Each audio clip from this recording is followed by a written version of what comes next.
ফেরেশতা দুজনকে ডাক দিয়ে বলবেন, লগো ফেরেশতা, বলে মানুষটা কি করা লাগবে বলো। ফেরেশতারা বলবেন, আল্লাহ আপনার কথা অনুযায়ী এই মানুষটা জাহান্নামে চলে যাবে, জাহান্নামে দেওয়া লাগবে। আমার আল্লাহ রহমতের জোশে ডুব দিবেন। আল্লাহ ডাক দিয়ে বলবেন, ওর ফেরেশতা, এই লোকটার আমলের কারণে জাহান্নামে যাবে বলে হাও, কিন্তু আমি আল্লাহ আমি তার জীবনের সব গুনাহগুলো মাফ করে দিলাম, জাহান্নামী ব্যক্তিকে আমি জান্নাতে দিয়ে দিলাম। বলুন সুবহানাল্লাহ। ও বাপজি ভাইরা, কিয়ামতের ময়দানে কোটি কোটি মানুষের সমাগম। সেদিন যদি আল্লাহকে বাপজি সবাই যদি চিৎকার করে বলেন, আল্লাহ এই মানুষটা জীবনে এক রাকাত নামাজ পড়ে নাই, আপনার হজ করে নাই, যাকাত দেওয়ার মতো ক্ষমতা ছিল যাকাত দেয় নাই, ওগো আল্লাহ একটা নেকির কাজ করে না, আপনার হুকুম মানে নাই, এই লোকটাকে আপনি কেন জাহান্নাম থেকে জান্নাতে দিলেন? ওগো আল্লাহ আমরা কিয়ামতবাসী আপনার বিরোধিতা করি, এই মানুষটার বিপক্ষে আমরা সাক্ষী দিচ্ছি। আল্লাহ যার মায়া বিচারা দেখে ওমর হয়ে যায় নবীর দিবানা, নূরে নবী নূরে নবী নূরে মদিনা, নূরে নবী নূরে নবী নূরে মদিনা। কে আসুন বলে এই পৃথিবী হলো উজালা, কে গাইল এসে সামের গানু শূন্য কাফেলা।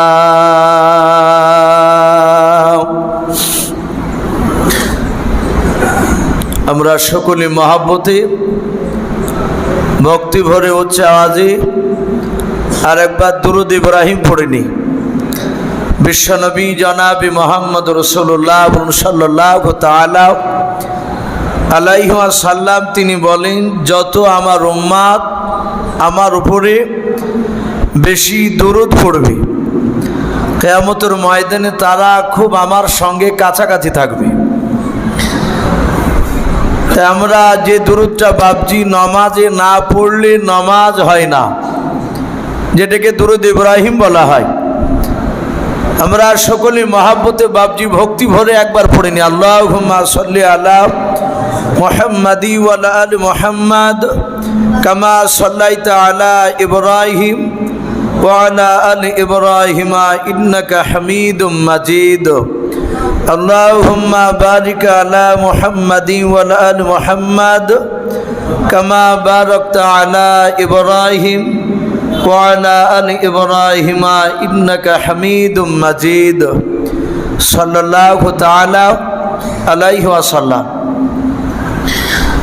শ্রদ্ধেয় ও সম্মানিত ওলামে কেরাম ও আমার সম্মুখের শ্রদ্ধেয় বা জ্যেষ্ঠ বাবা জীবনেরা, আমার সমবয়স্ক সমজস্ব যুবক ভাইয়েরা, পর্দার আড়ালের মা বোনেরা ও আমার সম্মুখের কচি কচি স্নেহের বাচ্চারা, সকলকে জানাই আমার বুক ভরা ভালোবাসা সালাম। আসসালামু আলাইকুম ওয়া রাহমাতুল্লাহি ওয়া বারাকাতুহু। আলহামদুলিল্লাহ, সমস্ত প্রশংসা হামদ ও নাত সাধনা ভোজনা সে মহান রব্বুল আলামিনের জন্য, যে মহান রব্বুল আলামিন আমাদেরকে বড় ভালোবেসে রহম করে বিভিন্ন কাজ থেকে বাপজি ফারেক করে নিয়ে এসে আমরা অনেক সময় বলি যে বিভিন্ন গুনার মজলিস থেকে আমাদেরকে বাছাই করে নিয়ে এসেছে, রহমতের মজলিসে নিয়ে এসে বসার তৌফিক দান করেছেন, বলে না ওরা কি আমরা। কিন্তু বাপজি এটাও আপনার আমার মনে হয় যে ঠিক বলা হবে না। আমি আমার উস্তাদের সঙ্গে আলোচনা করেছি, এই যে আমরা সবাই গুনহার মজলিস থেকে বাছাই করে আমাদেরকে নিয়ে এসেছেন এই রহমতের মজলিসে, রহমতের মজলিসে নিয়ে এসেছেন, এটা সত্য। কিন্তু সবাই যে আমরা গুনার মজলিসে ছিলাম বাপজি, এটা বিশ্বাস করা যাবে না। যদি আপনারা এখানে না আসতেন, আজকে যদি বক্তব্য না হতো, অনেকেই বাপজি এশার নামাজ পড়ে বাড়ি চলে যেতে, অনেকে মসজিদে বসে থাকতেন, বাড়িতে যারা যেতেন সবাই তো বাপজার গুনহাতে লিপ্ত হতেন না। অনেক আল্লাহওয়ালা মানুষ আছে, তারা বিছনায় শুয়ে শুয়েও আল্লাহ আল্লাহ সুবহান আল্লাহ তসবিহগুলো পাঠ করে। তাহলে এটা তো গুনাহ হচ্ছে না, এগুলো নাকি হচ্ছে। আল্লাহ রাব্বুল আলামিন আমাদেরকে তার রহমতের মজলিসে যাবতীয় কাজ থেকে ফারেক করে নিয়েছে, এবং রহমতের শুধু মজলিস নয়, আল্লাহর পবিত্র ঘরে আমাদেরকে বসে রেখেছে, আমরা বসতে পেরেছি। তাই মহান রব্বুল আলামিনের দরবারে শুকরিয়া স্বরূপ বাপজি আদায় করি। আমরা জানি আজকে লাইলাতুল কদর রাত্রি, ইবাদতের রাত্রি। আপনারা অনেকেই জানেন, শুনেছেন হয়তো ওলামার মুখে। আমি আসার পর বাপজি এখানে লক্ষ্য করলাম হালকা বৃষ্টি হলো। আমার পূর্বেকার বক্তা হযরত মাওলানা হাফিজ শামসুজ্জোহা দামাত বারকাতুহুম আলিয়া উনি আলোচনা রাখছিলেন। আমি রাজীব ভাইকে বললাম যে ভাই আকাশের অবস্থা যদি খারাপ হয় বলে অসুবিধা নাই, মসজিদের ব্যবস্থা হয়েছে।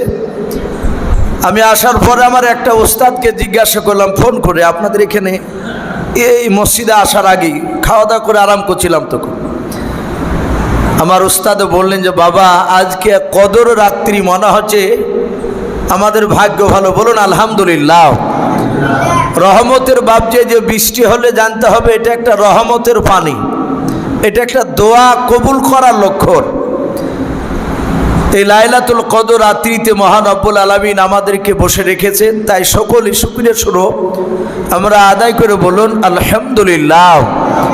তারপরে পরে আপনার আমার নবী, যিনি ধর্মের গুরু, বিশ্ববরণ্য নেতা, মা আমিনার লাল হযরত আব্দুল্লাহর লাগতে জিগার, যিনি সাইয়্যিদুল মুরসালিন ও খাতামান নবীয়িন, যিনি হাবিবে কিবরিয়া আশরাফুল আম্বিয়া, যিনি হায়াতুন নবী, জিন্দা নবী, जिनार लाकाब सदर आरशे मुअल्लाय आरशे आजिमे बाबजी लिखा आछे सदरतुल उला काहफिल वारा मिसबाह जुलाम बद्री दुजा सदरिल उला आका कमलीवाला शफील मुजनाबिर रहमतुल लिल आलामीन जनाबे मोहम्मद रसूलुल्लाह सल्लल्लाहु ताआला आलाइहि ओयासाल्लामेर उपरे अगणित दुरूद सालाम बर्षित होक अर्पित होक सकल बोलेन आल्लाहुम्मा आमीन। सम्मानित भाई आमार बाबा जीवनेरा, आमी आपनादेर सम्मुखे कुरानुल कारिम थेके बेश कयेकटा आयात टुकरा तेलाওয়াত करेছি, परिवेशन करेছি। तार परे परे विश्व नबीजिर पवित्र जबान নের দুটো হাদিসের টুকরা বাবজি আমি পাঠ করেছি। ইনশাআল্লাহ যথাসময়ের মধ্যে বাবজি আমার বক্তব্য করব, কারণ বক্তব্য শেষে দোয়ার পরে আবার বাবজি এই কদর নামাজেরও বাবজি একটু সময় আমাদেরকে দেওয়া লাগবে, একটু নামাজ পড়া বাবজি লাগবে। আমরা অনেকক্ষণ ধরে বাবজি শুনছিলাম সূরা রহমানের তাফসীর, সূরা মরিয়মেরও বাবজি তিনি বেশ কিছু কথা বললেন, আল্লাহর নিয়ামত সম্পর্কে তিনি আলোচনা করেছেন। আমি প্রতিটা বাবজি ভাইকে বলবো, আমরা জানি যে সারা পৃথিবীর শ্রেষ্ঠ নবী জনাবে মোহাম্মদ রাসূলুল্লাহ সাল্লাল্লাহু তাআলা আলাইহি ওয়াসাল্লাম নবী আমার দুনিয়ার বুকে বাবজি টোটাল 63 বছর বেঁচে ছিলেন। এই কথা সত্য আমরা প্রায় মানুষ জানি। নবীর 63 বছরের মধ্যে বাবজি কলমার দাওয়াত, ইমানি দাওয়াত কত বছর দিয়েছিলেন বাবজি কারো মনে আছে, জানা আছে? মাত্র বিশ্ব নবী আমার 23 বছর কলমার তালকিন, কলমার দাওয়াত, ইমানের দাওয়াত, তাবলীগের দাওয়াত রাসূলুল্লাহ দিয়েছেন। বিশ্ব নবী আমার প্রথম থেকে নিয়ে দুনিয়াতে জন্ম নিয়েছিলেন তার অনেক ঘটনা আছে। মক্কার মানুষেরা বাবজি রাসূলুল্লাহ জন্ম নেওয়ার পরই মক্কার প্রতিটা মানুষ তারা জানতেন না যে ইনি আখিরি জামানার পয়গম্বর রাসূল। কি কথা একটু বলেন, জানতেন? কিন্তু রাসূলুল্লাহ 40 বছর বাবজি যখন বয়স হলো, ওই গারে হিরাতে বাবজি কোরআন নাজিল হলো, সেদিনই বাবজি নবুয়তটা প্রকাশ হলো। তাহলে প্রশ্ন হতে পারে বিশ্ব নবী কি 40 বছরের আগে নবী ছিলেন না? মানুষেরা বাপজি জানতো না, কিন্তু হাদিসের কেতাবে পাওয়া যায় বিশ্ব নবী সাহাবাদেরকে বলছেন, আমি তখনও নবী রাসূল ছিলাম যখন আদম আলাইহিস সালাম আল্লাহ রাব্বুল আলামিন তৈরি করব বলে ফেরেশতার মাধ্যমে দুনিয়া থেকে মাটি তুলে নিয়ে গিয়ে পানি আর মাটির সঙ্গে যে মিশ্রিত কাদা অবস্থায় আদম আলাইহিস সালাম যখন ছিলেন, তখন তার পুরা বডি বাপজি তৈরি করা হয়নি। আপনার আমার নবী বলছেন, আমি তখনও নবী রাসূল ছিলাম। জোরে বলুন সুবহানাল্লাহ। আমার বিশ্ব নবী ছোট্টবেলায় রাস্তা দিয়ে হাঁটলে মানুষ জানতো না যে ইনি আখিরি জামানা নবী, কিন্তু নবী রাস্তা দিয়ে হাঁটলে গাছ নবীকে সালাম দিত। বলুন আলহামদুলিল্লাহ। এগুলো মিথ্যা কথা নয়, বানোয়াটি কথা নয় বাপজি, এগুলো একদম রাসূলুল্লাহর জীবনীতে বাপজি দেওয়া আছে। রহমতের নবী 23 বছর বাপজি কলমার দাওয়াত দিয়েছিলেন। নবী আমার দুনিয়ার বুকে বাপজি এমন সুন্দর কথা বলেছিলেন, সবাই কিন্তু মক্কার লোকেরা রসুলকে মানে নাই। শুধু তাই নয়, রহমতের নবী পয়গম্বর জনাবে মোহাম্মদ রাসূলুল্লাহ সকল বলুন সাল্লাল্লাহু তাআলা আলাইহি ওয়াসাল্লাম। আমি নবীর নাম নিলে বাপজি একটু ঠোঁটটা লড়ে দুরূদটা বাপজি একটু পড়বে। আমার বিশ্ব নবী দুনিয়ার মানুষকে এমন কোন জিনিস বাপজি ভারী কাজ চাপিয়ে দেয়নি যেটা উম্মতে মুহাম্মদী বাপজি করতে পারবে না। নবীজি এমন কথা উম্মতে মুহাম্মদীকে বলে নাই যেটা রাসূলুল্লাহ বাপজি উম্মতকে বলেছে এবং নবীজি আমল করে না। এরকম কথা শুনেছেন কারো মুখে? নবী যেটাই বলেছেন সেটা নবী ইন্তেকালের আগ পর্যন্ত সেটা আমল করে দেখে দিয়েছে। সকলেই জানে রহমতের নবীকে জিবরিল আলাইহিস সালাম এসে বললেন, আসসালামু আলাইকা ইয়া রাসূল আল্লাহ, ইয়া হাবিব আল্লাহ। এবার আল্লাহ রসুলকে বললে, ওগো নবী, আল্লাহ আমাকে বলেছে আপনাকে জানানোর জন্য। বলে কি বলেছে? বলে হুকুকুল লহ, আল্লাহর কিছু বান্দার সাথে কিছু হক রয়েছে। ওগো নবী, সেই বান্দা দুনিয়ার বুক থেকে যদি আল্লাহর হক আদায় করে যদি না যেতে পারে, আল্লাহ ইচ্ছা করলে তাকে ক্ষমা করে দিতে পারে, মাফ করে দিতে পারে। এই যে কদর রাত্রিতে আজকে আমি যেখানে নামাজ পড়ালাম, তারাবি নামাজের পর বাপজি আমি মিনিট 20 কথা লাইলাতুল কদর সম্পর্কে আলোচনা করে আসলাম। আমি তাকে দেখলাম, এমন কিছু মানুষকে দেখতে পেলাম যে মানুষগুলো বাপজি জুম্মাও পড়তে আসে না, 5 ওয়াক্ত তো পড়া দূরের কথা, কিন্তু লাইলাতুল কদর 27 রাত্রিতে এসেছে তারাবি পড়তে। কেন? ওরা শুনেছে এই রাত্রিতে বাপজি ইবাদত করলে 1000 মাস অপেক্ষা উত্তম। বলুন সুবহানাল্লাহ। এবং যেই ব্যক্তি বাপজি নামাজ পড়ে নাই, তারাবিতে আসে নাই, রোজা করে না, এই মসজিদে এসেছে, আপনি তাকে আঘাত দিয়ে কথা বলতে পারবেন না, যাই তোমার নামাজই হবে না, রোজাই তো করো না। এ কথা বলা যাবে? কথা বলে? এটা বলা যাবে না। আল্লাহ বলছেন, ওগো বান্দা, ফাযকুরুনি আযকুরুকুম, বান্দা তোমরা যদি আমাকে একবার যদি আল্লাহ বলে ডাকো, আমি আল্লাহ আমি তোমাদেরকে 10 বার বান্দা বলে ডাকবো। বলুন সুবহানাল্লাহ।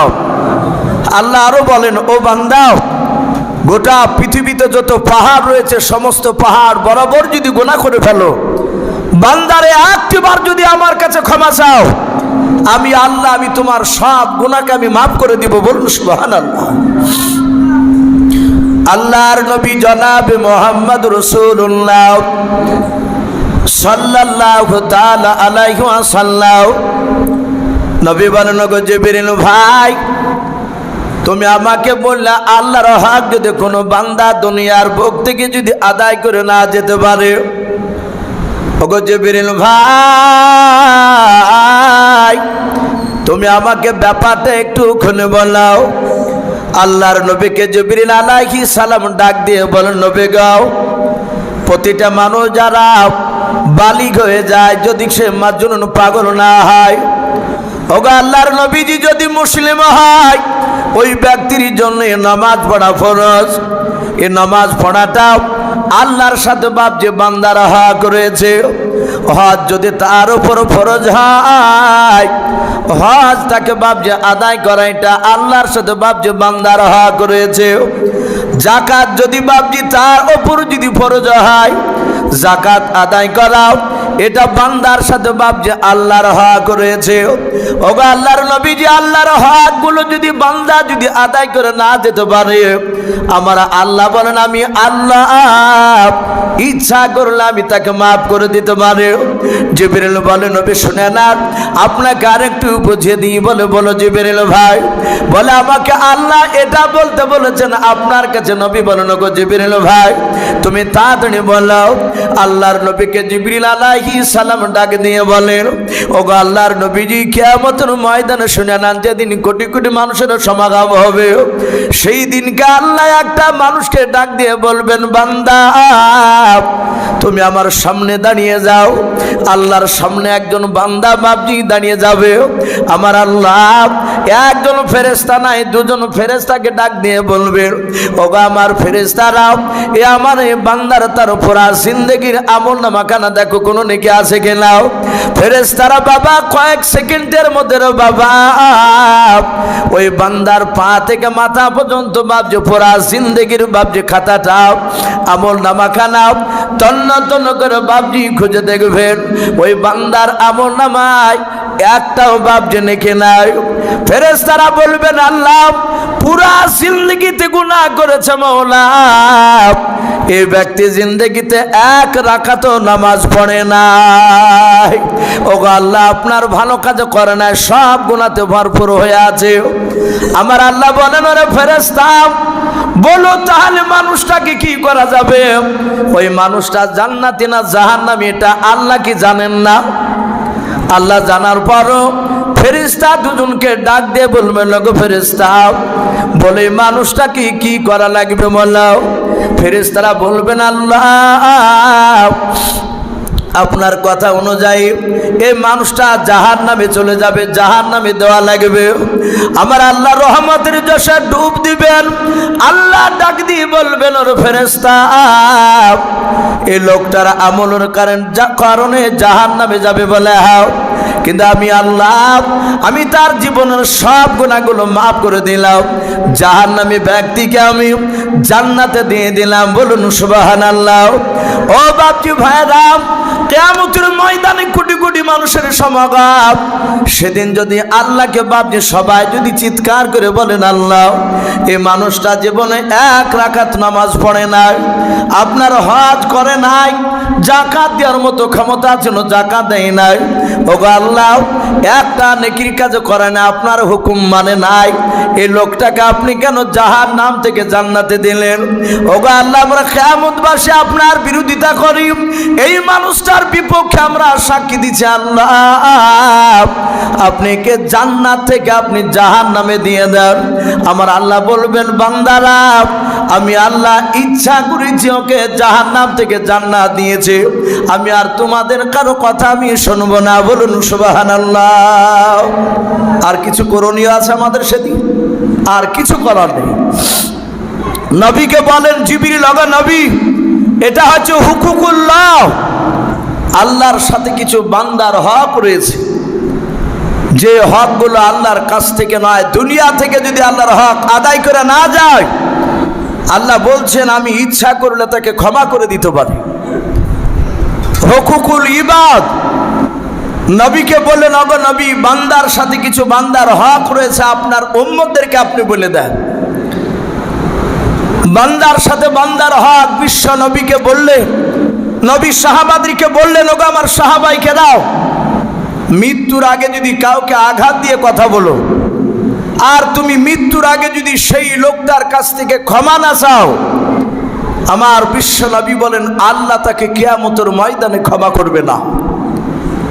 অথচ আল্লাহর হক আদায় করে না দিতে পারলে আল্লাহ বলে আমি ইচ্ছা করলে আমি তাকে মাফ করে দিতে পারি, কিন্তু বান্দার হক তুমি দুনিয়ার বুক থেকে আদায় করে না আসতে পারলে আমি আল্লাহ তোমাকে কিয়ামতের ময়দানে ক্ষমা করব না। আমার বিশ্বনবী এই কথাটা সাহাবার সামনে বললে সাহাবাই কেরাম রাদিয়াল্লাহু তাআলা আনহুম আজমাইন গুনেরা তারা এমন ভাবে বাপজি রাসূলের সুন্নাতকে তারা মানতে ওয়া সামি'না ওয়া আতা'না। আমার পূর্বেকার বক্তা বলছিলেন যে আমরা জালসায় কোনো জায়গায় আদায় করতে গেলে বিভিন্ন রকমের কায়দায় ওয়াজ করে লাস্টে টাকা চাই, কিন্তু আমার রাসূলের সাহাবাদের সামনে নবী ডাইরেক্ট যে কোনো কথা বললে সাহাবারা বুঝতে পারতেন কোন বিষয়ে কথা বলতে চাইছে, সাথে হাতে নবীর কথাগুলো মানার জন্য বাপজি তৈরি হয়ে যেতে। আমার বিশ্ব নবীর সাহাবাই কেরাম বাড়ি থেকে বেরোনোর পর বাপজি মানুষকে দেখা হলে সালাম দিয়ে মুসাফা করতে, শুধু তাই নয় ক্ষমা চাইতে, কারণ জানে নবী বলেছেন কিয়ামতের ময়দানে ক্ষমা করবে না। সম্মানিত ভাইর আমার বাবা জীবনেরা, সারা পৃথিবীর শ্রেষ্ঠ নবী মুহাম্মদ সাল্লাল্লাহু আলাইহি ওয়াসাল্লাম, আচ্ছা কোনো ওলামার মুখে শুনেছেন যে আমার নবী কোনো গুনাহ করেছে? আমার নবী গুনাহ করে নাই। আদম নবী আলাইহিস সালাম থেকে নিয়ে মুহাম্মদ সাল্লাল্লাহু আলাইহি ওয়াসাল্লাম পর্যন্ত 1,24,000 মতান্তরে 2,24,000 নবী রাসূল বলে না ওলামারা? একটা নবী বাপজি তারা গুনাহগার নয়, তারা সবাই মাসুম, তারা নিষ্পাপ, বেগুনাহ, তারা গুনাহ করে না। আর আপনার আমার রাসূল সাল্লাল্লাহু তাআলা আলাইহি ওয়াসাল্লামের ডান দিকে আর বাম দিকে আর সামনের পেছন দিকে আর চারিদিকের গুনাহ আমার আল্লাহ নবীকে মাফ করে দিয়েছেন, বলুন সুবহানাল্লাহ। সম্মানিত ভাইরা আমার বাবা জীবনেরা, আমার নবীজির বাপজি গুনাহ নেই, কিন্তু কেতাবে লিখেছে আল্লাহ রাসূল সাল্লাল্লাহু তাআলা আলাইহি ওয়াসাল্লাম 63 বছর বাপজির জিন্দেগিতে নবী দুনিয়ার বুক থেকে ইন্তেকাল করবে, তার বাপজি 1 নয় 2 নয় 3 দিন পূর্বেকার ঘটনা এসেছে। আল্লাহ রসুলের মাথা যন্ত্রণায় কাতর হয়ে রহমতের নবী মৃত্যুর আগে বাপজি 13 দিন ধরে বিছানায় পড়েছিলেন। কদিন বললাম? 13 দিন ধরে। আমি জানি না আপনারা জানেন কি না, রাসূলুল্লাহ জীবদ্দশায় নবী জিন্দা অবস্থায় নবী 17 ওয়াক্তের ফরজ নামাজের ইমামতি তিনি করতে পারেননি। 17 ওয়াক্তে ফরজ নামাজের ইমামতি করতে পারেননি। রাসূলুল্লাহর মাথা যন্ত্রণায় কাতর হয়ে রাসূল দাঁড়াতে পেরেছিলেন না। নবীকে পেছন রেখে রাসূলের জীবদ্দশায় ওই 17 ওয়াক্তের ফরজ নামাজের ইমামতি কে করেছিলেন? এটা হাদিসে এসেছে, আল্লাহ রসুলের বন্ধু আবু বকর সিদ্দিক রাদিয়াল্লাহু তাআলা আনহু। নবীর জীবদ্দশায় বিশ্ব নবী বন্ধু আবু বকর তিনি নামাজে দাঁড়িয়ে রসুলের বন্ধু চিন্তা করেছেন আর কাঁদছেন, হে আল্লাহ, আমার নবীকে আর কিয়ামত পর্যন্ত আর ইমাম হিসেবে পাবো না। নবী আমার দুনিয়ার বুক থেকে চলে যাবে, কারণ নবী বলেছেন আমার জীবদ্দশায় ওগো সাহাবারা আমি দাঁড়িয়ে নামাজ পড়তে পারি নাই, হে আবু বকর তুমি ইমাম হয়ে নামাজ পড়তে দাঁড়িয়ে যাও। বাপজি আমার সোদা লালেরা, আমরা সকলেই জানি রসুলের সবচেয়ে কাছের জানের বন্ধু, খুবই কাছের সাহাবা তিনি ছিলেন আবু বকর সিদ্দিক রাদিয়াল্লাহু তাআলা আনহু। সবাই কাছে ছিলেন, তার মধ্যে আবু বকর সবচেয়ে কাছে। বাপজি আমার সোনা লালেরা, নবী দুনিয়ার বুক থেকে বাপজি বিদায় নিয়ে চলে যাবেন তার 3 দিন আগেকার ঘটনা। রাসূলুল্লাহর মাথা যন্ত্রণা বেড়ে যাচ্ছে, চারিদিকে সাহাবারা বলা বলি করছে রাসূলুল্লাহ মনে হয় আর দুনিয়াতে থাকবেন না, নবী চলে যাবে। গোটা আরবের সাহাবারা, আরবের বাহিরকার বাপজি সাহাবারা, তারা দলে দলে বাপজি রাসূলুল্লাহকে দেখতে গিয়েছে। কয়েক হাজার সাহাবা মদিনার মাটিতে বাপজি সবাই গোল করে বাপজি চারিদিকে বাপজি ঘেরাও করে নিয়ে বসে আছে। কেউ বাপজি জোরে শব্দ করে নাই। সাহাবারা এটাও জানতেন যে নবীর সামনে কেউ উঁচু গলায় চিৎকার করে কথা বলা যাবে না, কারণ আল্লাহ বলেছেন ও আমার বান্দারাও, তোমাদের নবী যখন কথা বলবে তোমরা এমনভাবে কথা বলো যেন রাসূলুল্লাহর গলার আওয়াজের চেয়ে তোমাদের গলার আওয়াজটা উঁচু না হয়। যদি উঁচু হয়ে যায় এই বান্দা আমি তোমাদের জন্য জান্নাত হারাম করে দেব। এই জন্য সাহাবারা বাপজি কথা বলতে ভয় পেত নবীর দরবারে, যদি একটু উঁচু হয়ে যায়। বাপজি আমার সোনা লালেরা, আমার বিশ্ব নবীকে বাপজি সব সাহাবারা তাকিয়ে থেকে দেখছে। নবী দুনিয়ার বুক থেকে চলে গেলে দিনের রাহবার কে হবে? আমাদের দিনকে কে পরিচালনা করবে? হযরতে আবু বকর ডান দিকে, ওমর বাম দিকে, ওসমান গনি বাপজি সামনে, আলী রাদিয়াল্লাহু তাআলা আনহু সামনে। সবাই বসা, সবারই চোখ দিয়ে ঝরঝর করে পানি ঝরছে। আহারে নবী চলে যাবে বাপজি। আবার সোনা লালেরা আমার বিশ্ব নবী প্রতিটা সাহাবাদের দিকে বাপজি তাকাচ্ছে শুয়ে শুয়ে। আল্লাহর নবীজি হাত ওখানে এভাবে উঁচু করে ডাক দিয়ে বলেন, ওরে আমার সাহাবারা, আমি দাঁড়াতে পারি না, আমি উঁচু হয়ে বসতে পারি না, আমার হাত ওখানা ধরে তোমরা একটু উঁচু করে আমাকে বসে দাও। কয়েক হাজার সাহাবার মধ্যে থেকে বাবা আল্লাহর নবীজির পাশে ছিলেন নবীজির দুজন জামাই, হযরতে ওসমান গনি রাদিয়াল্লাহু তাআলা আনহু নবীজির জামাই, হযরতে আলী রাদিয়াল্লাহু তাআলা আনহু নবীজির ছোট জামাই। আল্লাহর নবীজির দুই জামাইতে বাপজি নবীজির হাত ওখানা ধরলেন।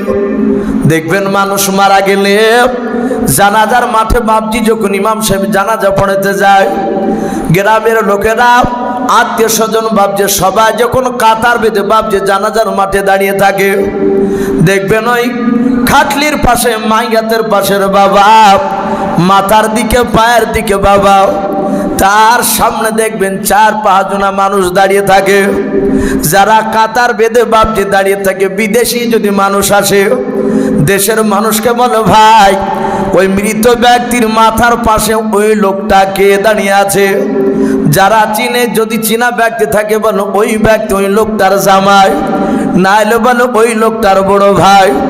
ও বাপজি ভাইরাম, আল্লাহ রসুলের বাপজি ডান পাশে নাই, সামনের দিকে বাপজি আমার ওসমান গনি আলী রাদিয়াল্লাহু তাআলা আনহুম আজমাইন দুজন সাহাবা ছিলেন।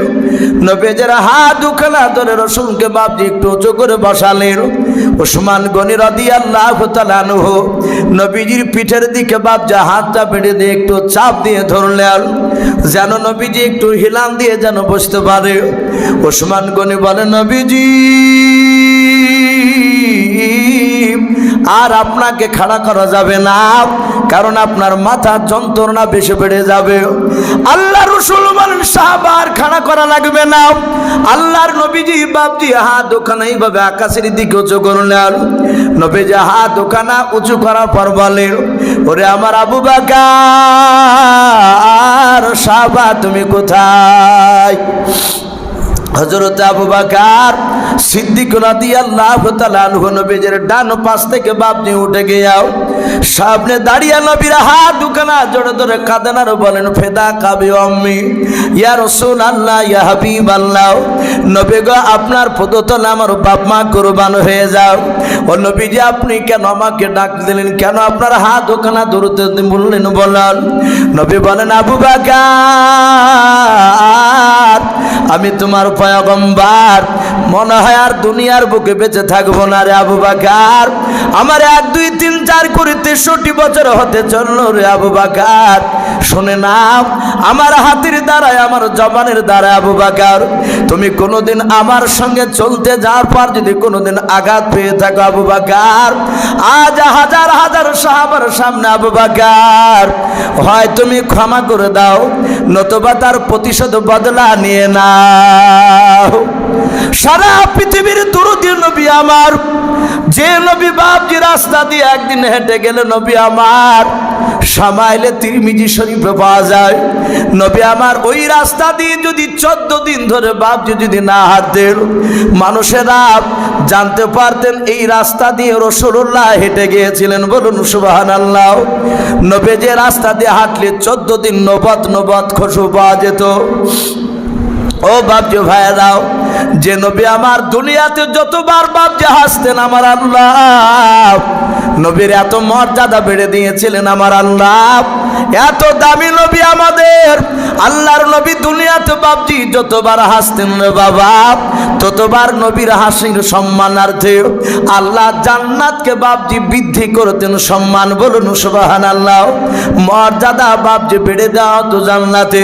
সেই নবী ডাক দিয়ে বলেন, আবু বকর আমার হাতে দ্বারা জবানের দ্বারা রে আবু বকর যদি আঘাত পেয়ে থাকো তাহলে তুমি হয় মাফ করে দাও, নতুবা তার প্রতিশোধ বদলা তুমি নিয়ে নাও।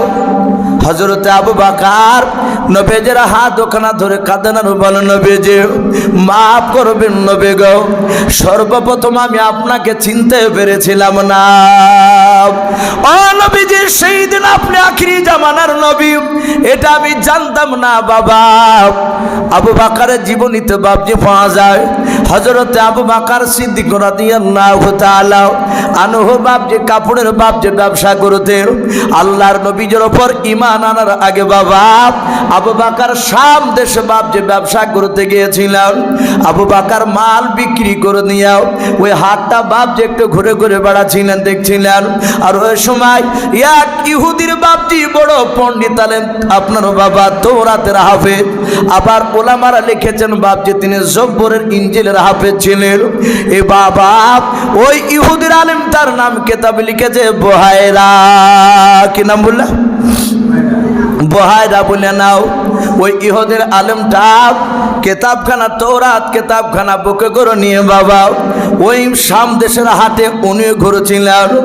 দেখবেন বাবা কোনো মানুষ বাপজি কোরআন যদি বাপজি পড়াও না জানে, কোরআন যারা পড়ে তারা তো কোরআন বুকে নেয়। যে লোকটা জীবনে কোরআন বাপজি পড়তে জানে না, ওকে যদি বলা হয় আপনাদের ওই রোড থেকে বাবা রেল লাইনের কাছ থেকে যদি বলো ভাই এই কোরআনটা এই মসজিদে রেখে দাও গাও, দেখবেন কোরআনটা এইভাবে বাপজি ঝুলে নিয়ে যাবে না, কোরআনটা চট করে বাপজি বুকে নেয় না। কোরআন বুকে ধরলে বাবা একটু ভালো করে লক্ষ্য করে একটু চিন্তা করবেন, কোরআন বুকে নিলে বাবা কোরআনটা বুকে ঠাকালে বাপ যে ভেতরে একটু ঠান্ডা হয়, শান্তি শান্তি লাগে রে বাবা। ওই ইহুদির পণ্ডিত আলেমটা বাবা ওই বুহাইরা তওরাত কিতাব বাপজি বুকে করে নিয়ে ঘুরতেছিল। হঠাৎ করে আবু বকর তার পা দিয়ে বাপজি যখন চলে যাচ্ছে, ইহুদির আলেমটাও আবু বকরের পা থেকে মাথা পর্যন্ত একবার তাকানোর পর ইহুদির আলেম পেছন থেকে বাবা সামনে গিয়ে বাপজি দৌড়ে গিয়ে বলেন, ভাই তুমি দাঁড়িয়ে যাও। ইহুদির আলেমটা কিতাবখানা খোলার পর ডাক দিয়ে বলেন, ভাই তোমার নাম কি? আবু বকর। ইহুদির আলেম বলেন, ভাই তোমার নাম কি? আবু বকর। আবু বকর ডাক দিয়ে বলেন, ভাই আমার নাম আবু বকর। তোমার বাড়ি কোথায়? ইহুদির আলেমটা বলে, ভাই তোমার বাড়ি কি? মক্কা নগরে। আবু বকর বলেন, হ্যাঁ আমার বাড়ি মক্কা নগরে। ডাকে দিয়ে বলেন, ভাই তোমার আব্বার নাম কি? আবু কুহাফা। হযরতে আবু বকর বলেন, হ্যাঁ আমার আব্বার নাম আবু কুহাফা। ইহুদির আলেমটাকে ডাক দিয়ে বলেন, ভাই আমি তোমাকে চিনি না, কিন্তু তুমি আমার নাম কেমন করে জানলেও, আমার বাপের নাম কেমন করে জানলেও, আমার বাড়ি মক্কা নগরে কেমন করে তুমি জানলেও? ইহুদির আলেমটা ডাক দিয়ে বলেন, ভাই এই কিতাবে সব লেখা আছে। ওরে ভাই দয়া করে একটু তোমার পেছন দিকের জামাটা পৃষ্ঠ মোবারকখানা পিঠখানা একটু দেখতে চাই। আবু বকর বলে, আমি আপনাকে জামা তুলে পিঠ দেখাবো না। ইহুদির আলেমটা ডাক দিয়ে বলেন, ভাই আবু বকর একটু দয়া করে তোমার হাতটা আমাকে ধরতে দাও, এ হাত দিয়ে তুমি রাসূলুল্লাহকে স্পর্শ করবা। ওরে ভাই আমি সেই নবীকে হয়তো দেখতে পাবো না। ওরে ভাই আবু বকর তোমার পৃষ্ঠ মোবারক যদি একটু কালো রঙের দাগ থাকে, ভাই শুনে না, গোটা পৃথিবীর মানুষ যদি আলাদা হয়ে যায়, তোমার সাথে আর মুহাম্মদ সাল্লাল্লাহু আলাইহি ওয়াসাল্লামের সাথে বন্ধুত্ব কেউ কাটাতে পারবে না। বলুন সুবহানাল্লাহ। সেই আবু বকর ডাক দিয়ে বলেন, ওগো আল্লাহর নবী, যে আমি আপনাকে প্রথমে চিনতে পেরেছিলাম না। নবী আমি আপনার কাছে ক্ষমা চাই, আপনি আমাকে ক্ষমা করে দেন, আপনি কোনোদিন অন্যায় করেন নাই। আল্লাহ রাসূল বলেন, আবু বকর আমি তোমাকে ক্ষমা করে দিয়েছি, আবু বকর তুমি বসে যাও। আবু বকর বসে পড়লেন। রহমতের নবীজি দ্বিতীয়বার হাত ওখানা বাপজি আবার উঁচু করে ডাক দিয়ে বলেন, ওরে ওমর, ওমার সাহাবা তুমি কোথায় আছো দাঁড়িয়ে যাও, তোমার হাত ওখানে আমাকে ধরতে দাও। ওমার বাম সাইডে বাপজি পেছন দিকে ছিলেন। ওমার নবীর সামনে আসানো পর নবীজের হাত ওখানা বাপজি জোড়ে ধরাও, কাঁদেন আর বলেন ফেদা কাবি অম্মি ইয়া রাসূলুল্লাহ, ওগো আল্লাহর নবীজি আপনার পদতলে আমার পিতামাতা বিসর্জন হোক, কোরবান হোক। আল্লাহ রসুল ডাক দিয়ে বলেন ওরে ওমর, আমি দুনিয়ার বুকে আর বেশি দিন বেঁচে থাকবো না রে ওমর, আমার হাতের দ্বারাই জবানের দ্বারাই যদি পায়ের দ্বারাই, ওরে আমার ওমর কোনোদিন তুমি যদি আঘাত পেয়ে থাকো, ব্যথা পেয়ে থাকো, ওমর আজ হয় তুমি ক্ষমা করে দাও, নতুবা তার প্রতিশোধ বদলা তুমি নিয়ে নাও। হযরত আমিরুল মুমিনিন ওমর ইবনুল খাত্তাব রাদিয়াল্লাহু তাআলা আনহু বাবা নবীর হাত ওখানা ছেড়ে দিয়াও, আল্লাহর নবীর পা দুখানা পাজা মেরে ধরে কাঁদানো বলেন ওগো আল্লাহর নবী, আপনি কোনোদিন আমার কাছে অন্যায় করেন নাই। ওগো নবী গো, আমি আপনার কাছে বড় ধরনের অন্যায় বেয়াদবি করে ফেলেছিলাম। ওগো নবী, আমি আপনাকে চিনতাম না, না চিনার কারণে আমি আপনাকে তলোয়ার নিয়ে মারতে গিয়েছিলাম। ওগো রাসূল, আমি আপনার কাছে ক্ষমা চাই, নবী চরম আমি বেয়াদবি করে ফেলেছি, আপনি আমাকে ক্ষমা করে দেন। রাসূলের সাহাবা ওমর নবীর হাত দুখানায় পা দুখানা ধরে কাঁদছিলেন। কেতাবে লিখেছে বাপজি রাসূলুল্লাহ বেশ কিছুটা দূর সামনে বাপজি আর একজন সাহাবা, যিনার নাম হায়াতুস সাহাবা বলে একটি কিতাব তাতে পাওয়া যায়, হযরত উরাইকা রাদিয়াল্লাহু তাআলা আনহু বলে নাও। হযরত উরাইকা মাঝ থেকে দাঁড়িয়ে উমরের সাথে নবীর কথা বলা তো কোনো শেষ হয় নাই। ওমর নবীর পা দুখানা ধরে ক্ষমা চাইছেন, কাঁদছে। হযরত উরাইকা তিনি হাউমাউ করে দাঁড়িয়ে তিনিও কাঁদছে। কাছে এসে বলছেন রাসূলুল্লাহ, এই ওমর ফারুক সাহাবা, ওগো নবী আমার বাড়ি ছিল শাম দেশে, আমি মক্কাতে এসে আমি আপনাকে চিনতে পেরে আমি ইসলাম গ্রহণ করেছি, কলেমা পড়েছি। ওগো নবী কলেমা পড়েছি আমি ওমর ঈমান আনার পরে, ওমর ঈমান আনার আগে আমি কলেমা পড়ি নাই, আমি তখন শাম দেশে ছিলাম। ওগো আল্লাহর রাসূল, অনেক সাহাবারা উমরের মুখ থেকে তার ঈমান আনার ঘটনা শুনতে চায়। ওগো নবী আমার মন চায়, মনের তামান্না ওমর কিভাবে ইসলাম গ্রহণ করেছে একটু আপনার সামনে হাজার হাজার সাহাবার সামনে একটু বয়ান করতে বলো, একটু বলতে বলো। ওগো নবী আপনি ইন্তেকাল করার আগে উমরের মুখ থেকে আমরা কথাগুলো শুনবো। হাজার হাজার সাহাবা সবাই আস্তে করে বলেন রাসূলুল্লাহ, আপনি ওমর সাহাবাকে একটু বলতে বলো, তার মুখ থেকে আমরা শুনতে যাই ওমর কিভাবে ঈমান আনবে। বাপজি আমার সোনা লালেরা, ওমরকে আল্লাহ এত শক্তি দিয়েছিলেন, ওমর তার দুই হাতে বাপজি এক নাই দুই নাই, দুনিয়ার 50টা যুবকের শক্তি মিলিয়ে যতটা হয় অতটা শক্তি একাই আমার আল্লাহ ওমরের দুই হাতে দান করেছিলেন, বলুন সুবহানাল্লাহ। শুধু তাই নয়, ওমরের গলার আওয়াজ এত বাপজি উঁচু ছিল, এত দূর গিয়ে বাপজি পৌঁছাতো, আমরা এই মাইকটা বন্ধ করে নিলে আমার মনে হয় যে আওয়াজ আর বাইরে যাবে না।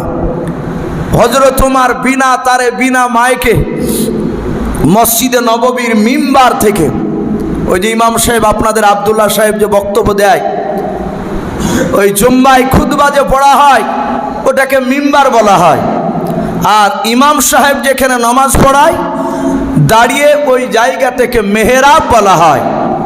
তাহলে মেহরাব আর মিম্বার দুটো আলাদা। হযরত ওমর মিম্বারে দাঁড়িয়ে উনি একবার চিৎকার করে ডাক দিয়েছিলেন, ইয়া সারিয়াল জাবাল। এই ওমরের গলার আওয়াজ 1400 কিলোমিটার দূরে গিয়ে পৌঁছাল, বলুন সুবহানাল্লাহ। এটা গল্প নয়, মিথ্যা কথা নয়। ওমরের গলার আওয়াজ 1400 কিলোমিটার দূর থেকে সারিয়া বলে একজন সাহাবা তিনি শুনতে পেয়েছিলেন। সেই ওমরকে ডাক দিয়ে বলছে, নবী একটু বলুন, আপনি তো চলে যাবেনই, ওমরকে একটু বলতে বলুন, ওমরের মুখ থেকে আমরা কয়েক হাজার সাহাবা শুনতে চাই। আল্লাহর নবী বলুন, ওমর তুমি আজ চিৎকার করে আওয়াজ দিয়ে কথা বলো, আমি রাসূলুল্লাহ তোমাকে হুকুম দিলাম, তুমি বলো। হযরত ওমরের দুই চোখের কোনা দিয়ে ঝরঝর করে পানি ঝরতো, ঠোপে ঠোপে পানি ঝরতো। আল্লাহ রসুলকে দেখলি ওমর অন্যদিকে তাকাতেন না, বলুন সুবহানাল্লাহ। একইভাবে নবীর চেহারার দিকে চেয়ে থাকতেন।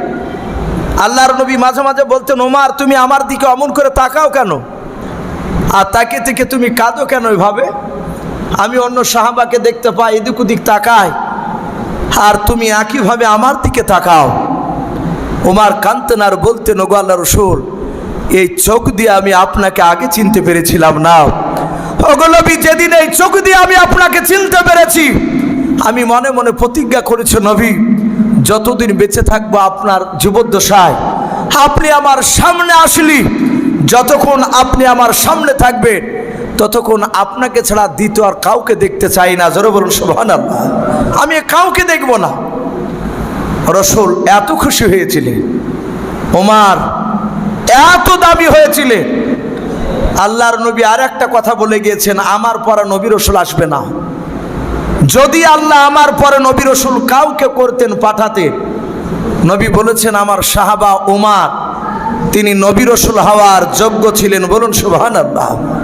এ কি ভাবতে পারেন কথাটা কত বড় দামি কথা? ওখানে আবু বকরের কথা বলে নাই, ওমরের কথা বলে। তো সেই উমরকে নবী বলেন, উমর তুমি একটু শোনাও, কিভাবে তুমি ঈমান এনেছো। উমর বলছেন, নবী গো, আবু সেহেল আমাকে বলতো যে মুহাম্মদ সাল্লাল্লাহু আলাইহি ওয়াসাল্লামের কথা শোনো না, নবীর সাহাবাদের কথা শুনবে না, নবীর দিকে তাকাবে না। কাফের আবু সেহেল জানতো নবীর চেহারার দিকে কোনো মানুষ যদি 5 মিনিট মহব্বতে তাকায়, ওই লোকটা কলেমা না পড়ে আর থাকতে পারবে না। বলুন সুবহানাল্লাহ। নবীর এমনই নুরানি চেহারা ছিল। আবু বকর বলেন, একবার চাঁদের দিকে তাকাচ্ছি, পূর্ণিমার চাঁদ, আর একবার নবীর চেহারার দিকে তাকাচ্ছি। নবী বলেন, আবু বকর তুমি একবার নয় কয়েকবার চাঁদের দিকে তাকাইলে, আর আমার চেহারার দিকে তাকাইলে, ব্যাপার কি?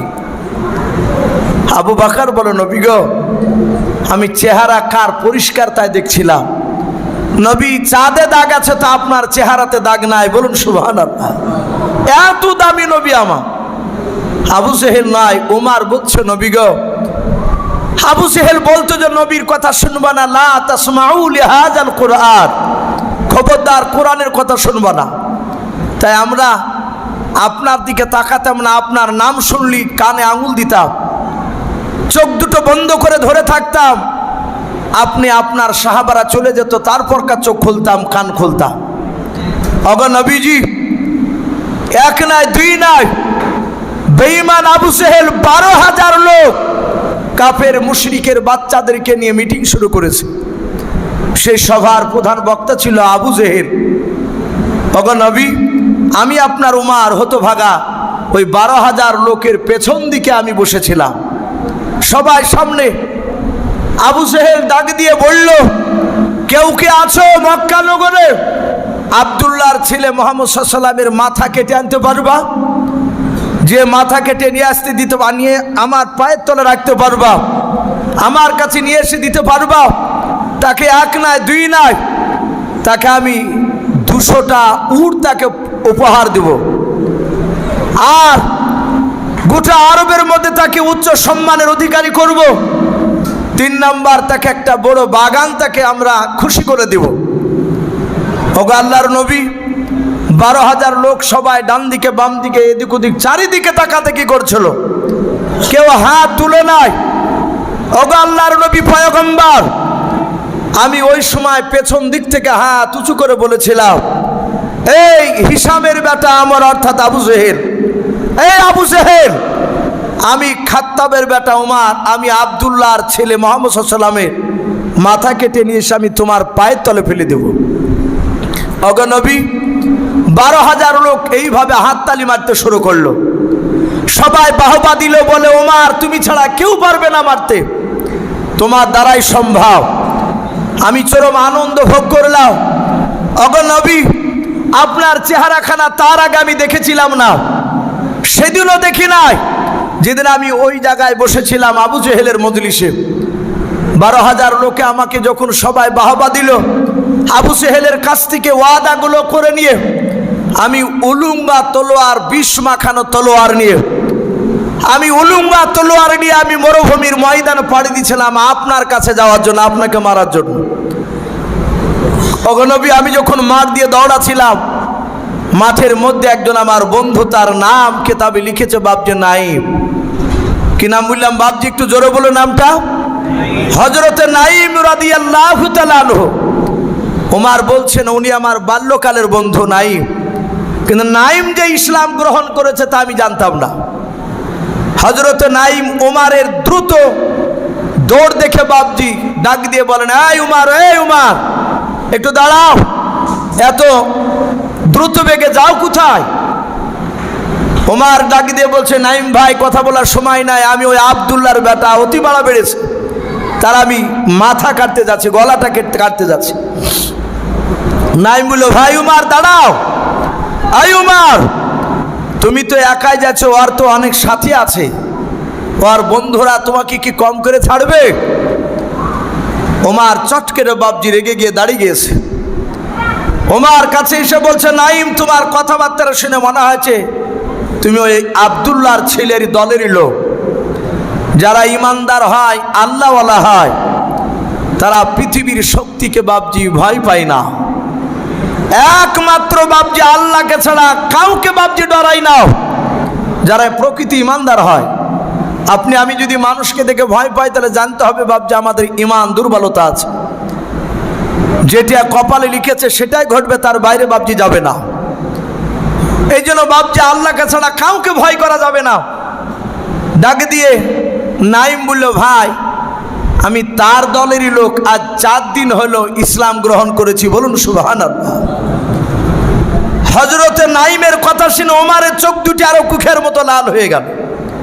ডাক দিয়ে বলে, এই নাইম, এই বেটা, তোকে আগে জবাই করব, তারপরে আব্দুল্লাহর ছেলে নবী মুহাম্মদকে জবাই করতে যাব। নাইম ডাক দিয়ে বলল, ভাই ওমর, তোমারও দুটো হাত রয়েছে, আমারও দুটো হাত রয়েছে। এই ওমর, তোমারও হাতে তলোয়ার, আমারও হাতে তলোয়ার। ওমর শুনে না, তোমারও শরীরে রক্ত, আমারও শরীরে রক্ত। ওমর, তুমি যদি 10টা তলোয়ার চালাও, আমি একটা তো চালাতে পারবো। ওমর রে, আমাকে মারার আগে, আমার নবীকে মারার আগে, ওমর তোমার বাড়িটা ভালো করে খোঁজ নাও গা। এই যাহাতে বাড়ি খোঁজ নাও গা বলেছে। ওমর বলে, বাড়ি মানে? বলে, ওমর তোমার বোন কটা? ওমর বলছে, আমার কলিজার টুকরা একটাই বোন। নাম কি? বলে, নাম ফাতেমা। নাইমও জানতো যেহেতু তার বন্ধু, ওমরের বন্ধু তো উনি, তাহলে বন্ধুর বোনের নাম জানবে না? কথা বলে। ডাক দিয়ে উমরকে ডাক দিয়ে বলছে, নাইম ভাই, উমর তোমার বোনের বিয়ে দিয়েছো তোমারই পাড়াতে। এই উমর, তোমার দুলা ভাইয়ের যে নাম সাঈদ, বলে হ্যাঁ, আর তোমার বোন ফাতেমা, আজ 3 দিন হলো তারা ইসলাম গ্রহণ করেছে। জোরে বলুন সুবহানাল্লাহ। যেই নবীর জন্য আমাকে মারছো, আমার নবীকে মারতে যাচ্ছ, সেই নবীর কলেমা পড়েছে তোমার আপন বোন ফাতেমা তার দুলা ভাই। তোমার যাও, দৌড়ে যাও।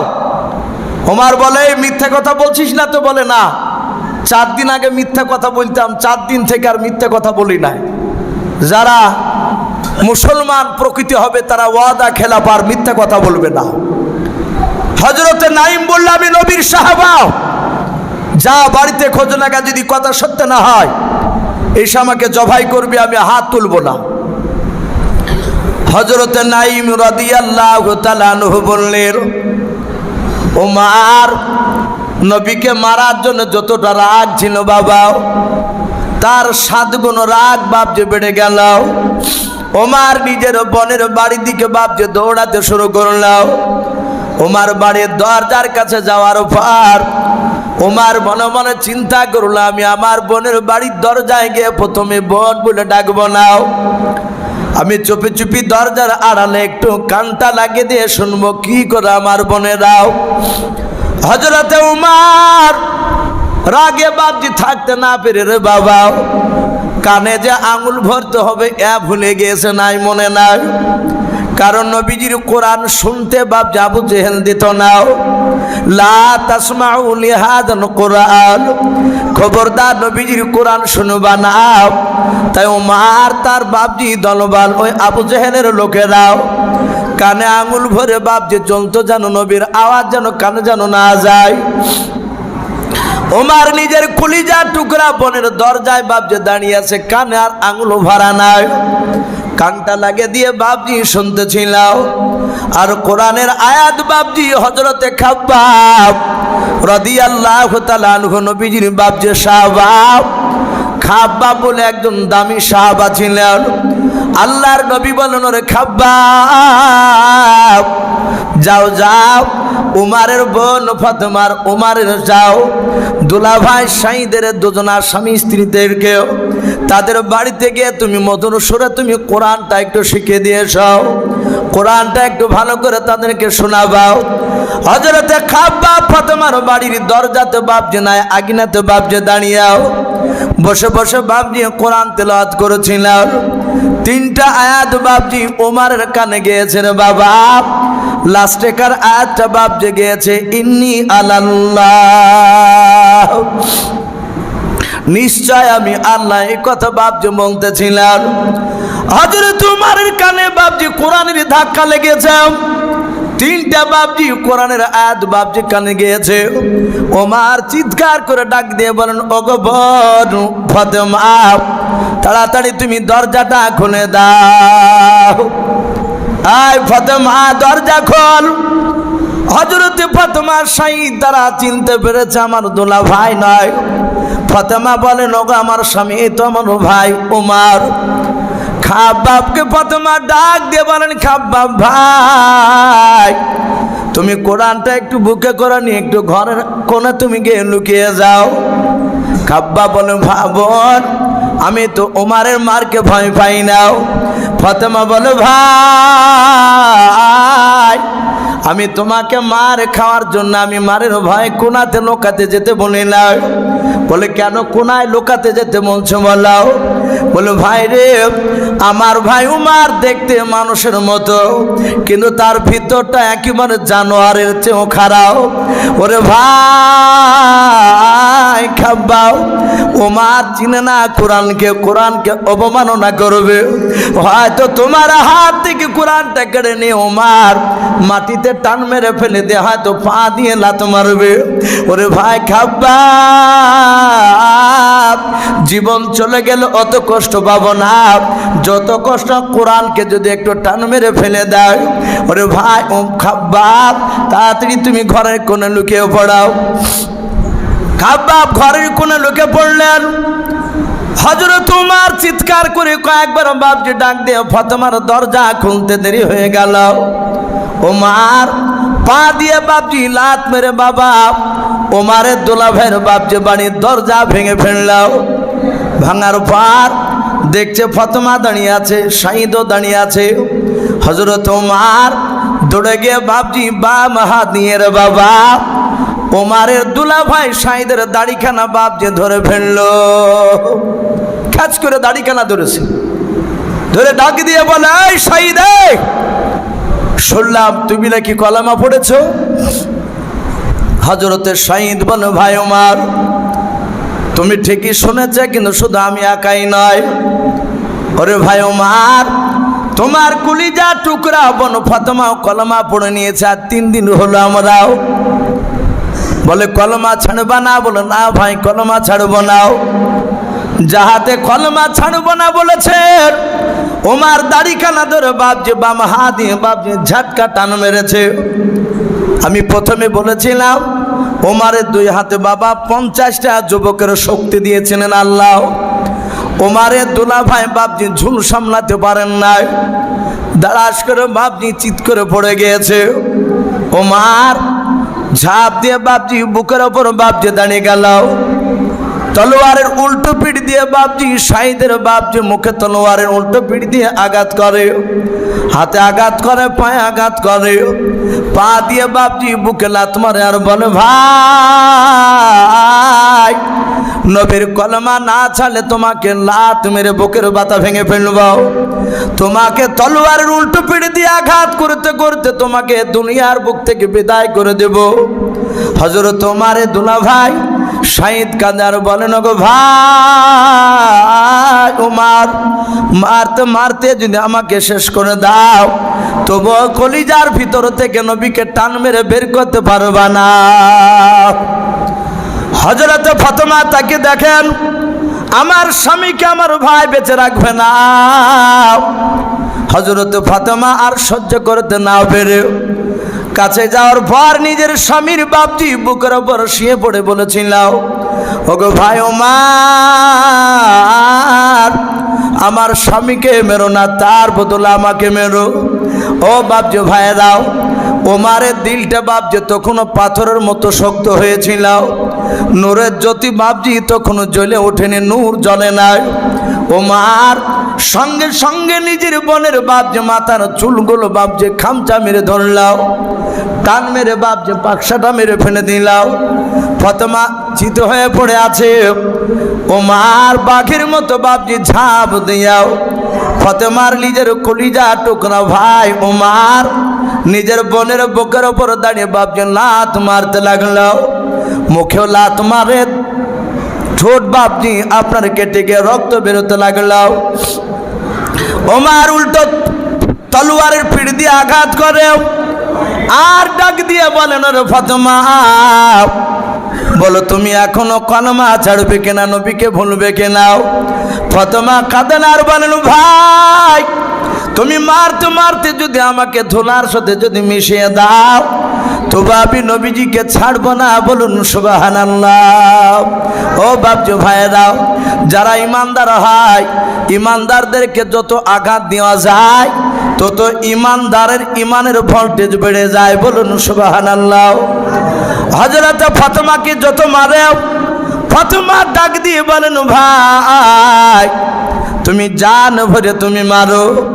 ফাতেমা কাঁদেন আর বলেন, ভাই আমি তোমাদের চার ভাইয়ের মধ্যে আমি একাই বোন বনে হ্যাঁ ভাই ওমর, তুমি ছোট্টবেলায় তুমি আমাকে এত ভালোবাসতে গেলো ভাই, কোনো মেলা তালায় খেলা দেখতে নিয়ে গেলেও তুমি হাত দোকানা ধরে নিয়ে যেতে, হাত দোকানা ধরে নিয়ে যেতেও ভাই গো।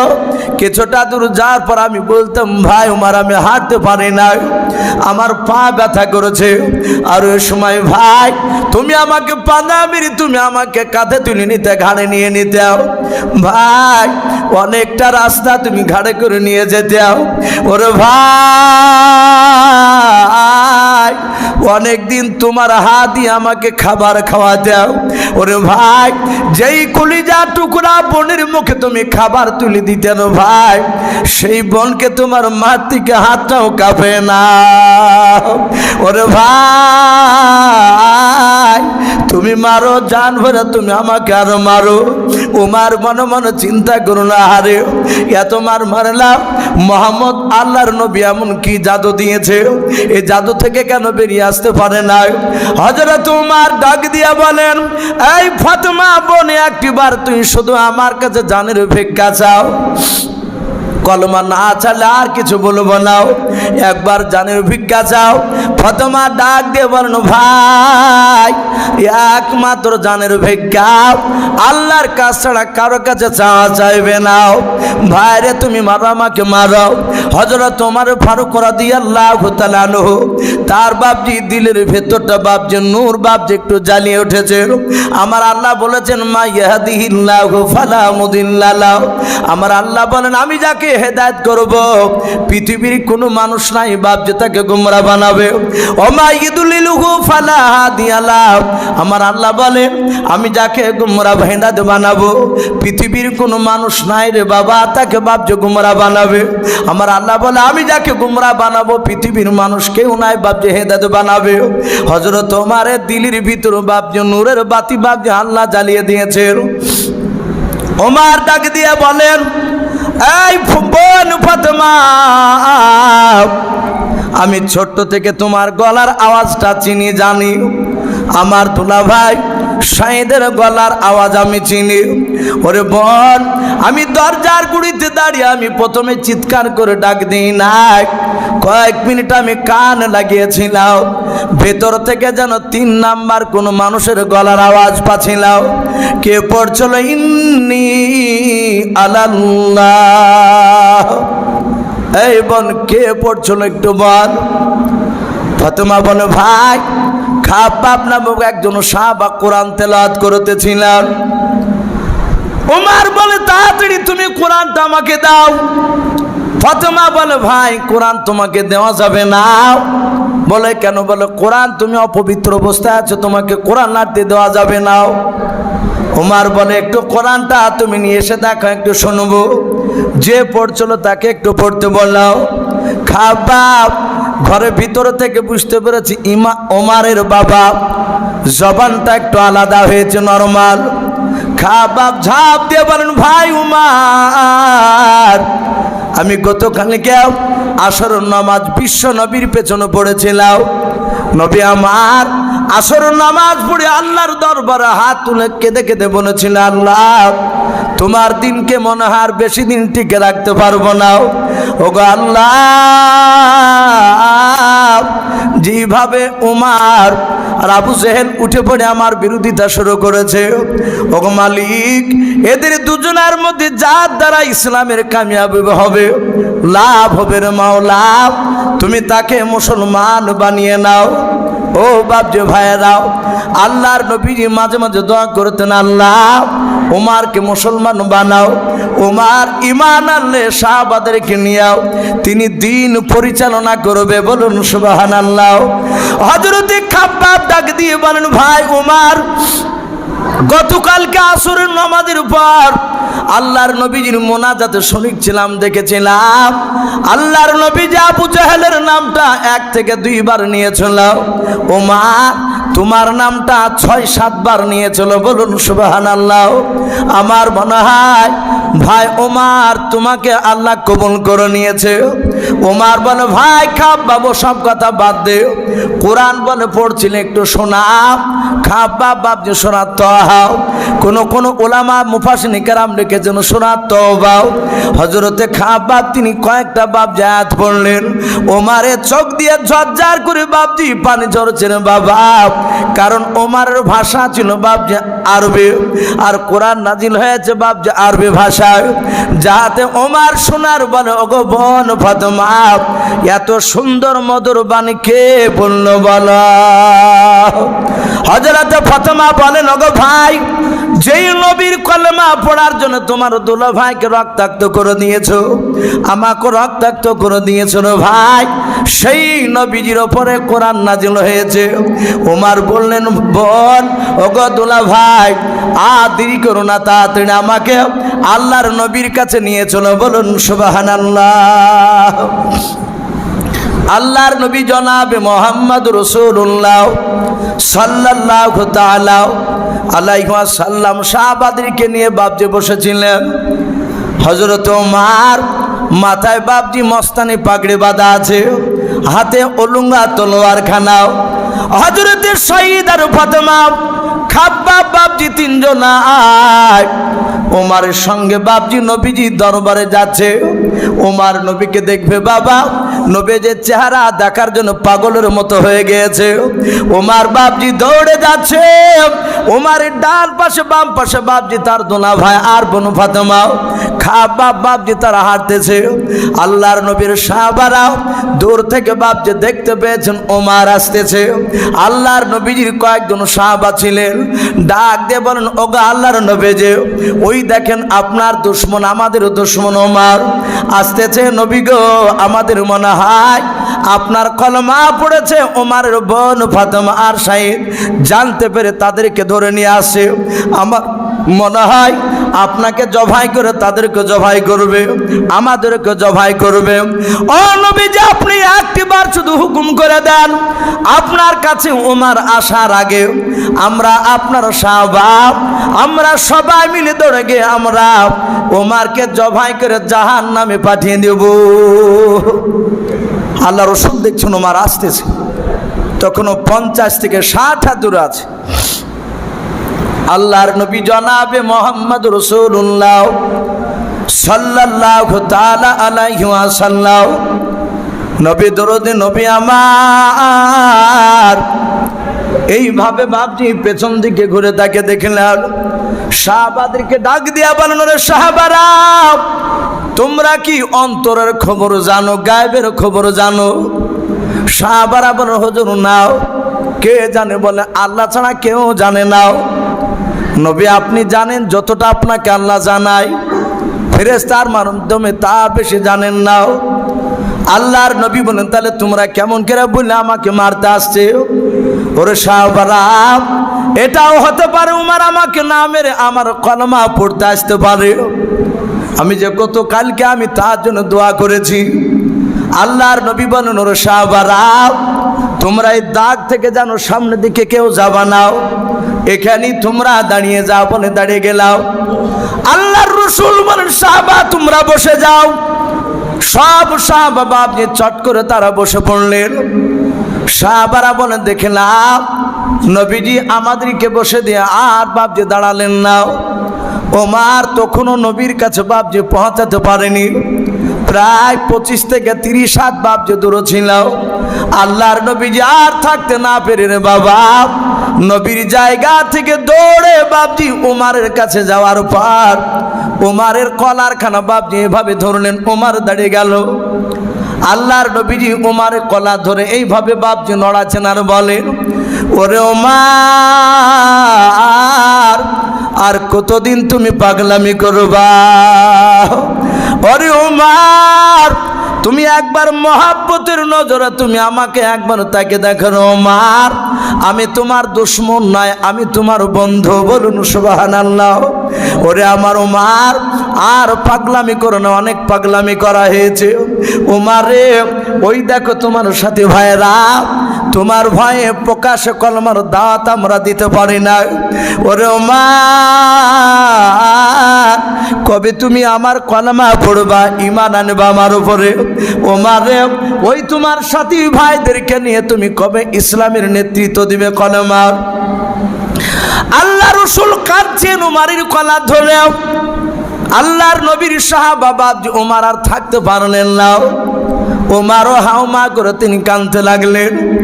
ডাইরেক্ট নবীর চেহারা খানা বাপ যে দেখতেছে ওমর। ঈমান আনার আগে ওমর বলেন, আমি একজন নবীর চেহারা ভালো করে দেখে না।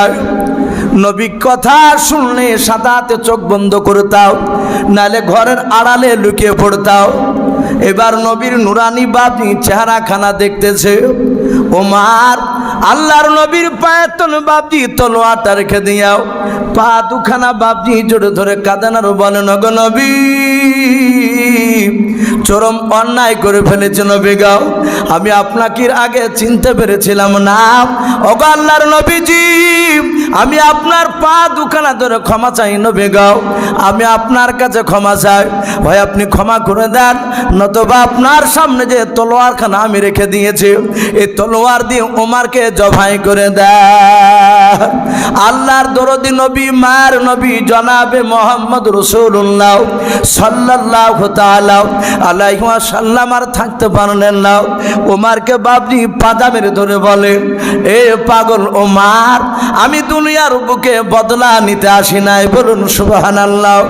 আল্লাহর নবী ওমরকে বুকের সাথে বাপজি জোরে জোরে কপালে চুমা দিয়ে বলেন, ওমর রে, তুমি পড়ে নাও কলমা লা ইলাহা ইল্লাল্লাহ। ভাই একটু জিকির হয়ে যাক, আমরা কত রাত্রিতে জিকির একটু করে নি, যেহেতু এখন কেউ নামাজ পড়ছে না, একটু কলমাটা পড়ে নি, খুব দামি কলমা, লা ইলাহা ইল্লাল্লাহ, লা ইলাহা লা ইলাহা ইল্লাল্লাহ, লা ইলাহা ইল্লাল্লাহ, লা ইলাহা ইল্লাল্লাহ মুহাম্মাদুর রাসূলুল্লাহ সাল্লাল্লাহু তাআলা আলাইহি ওয়াসাল্লাম নবীর কলমা পড়ে ওমর মুসলমান হয়ে গেল।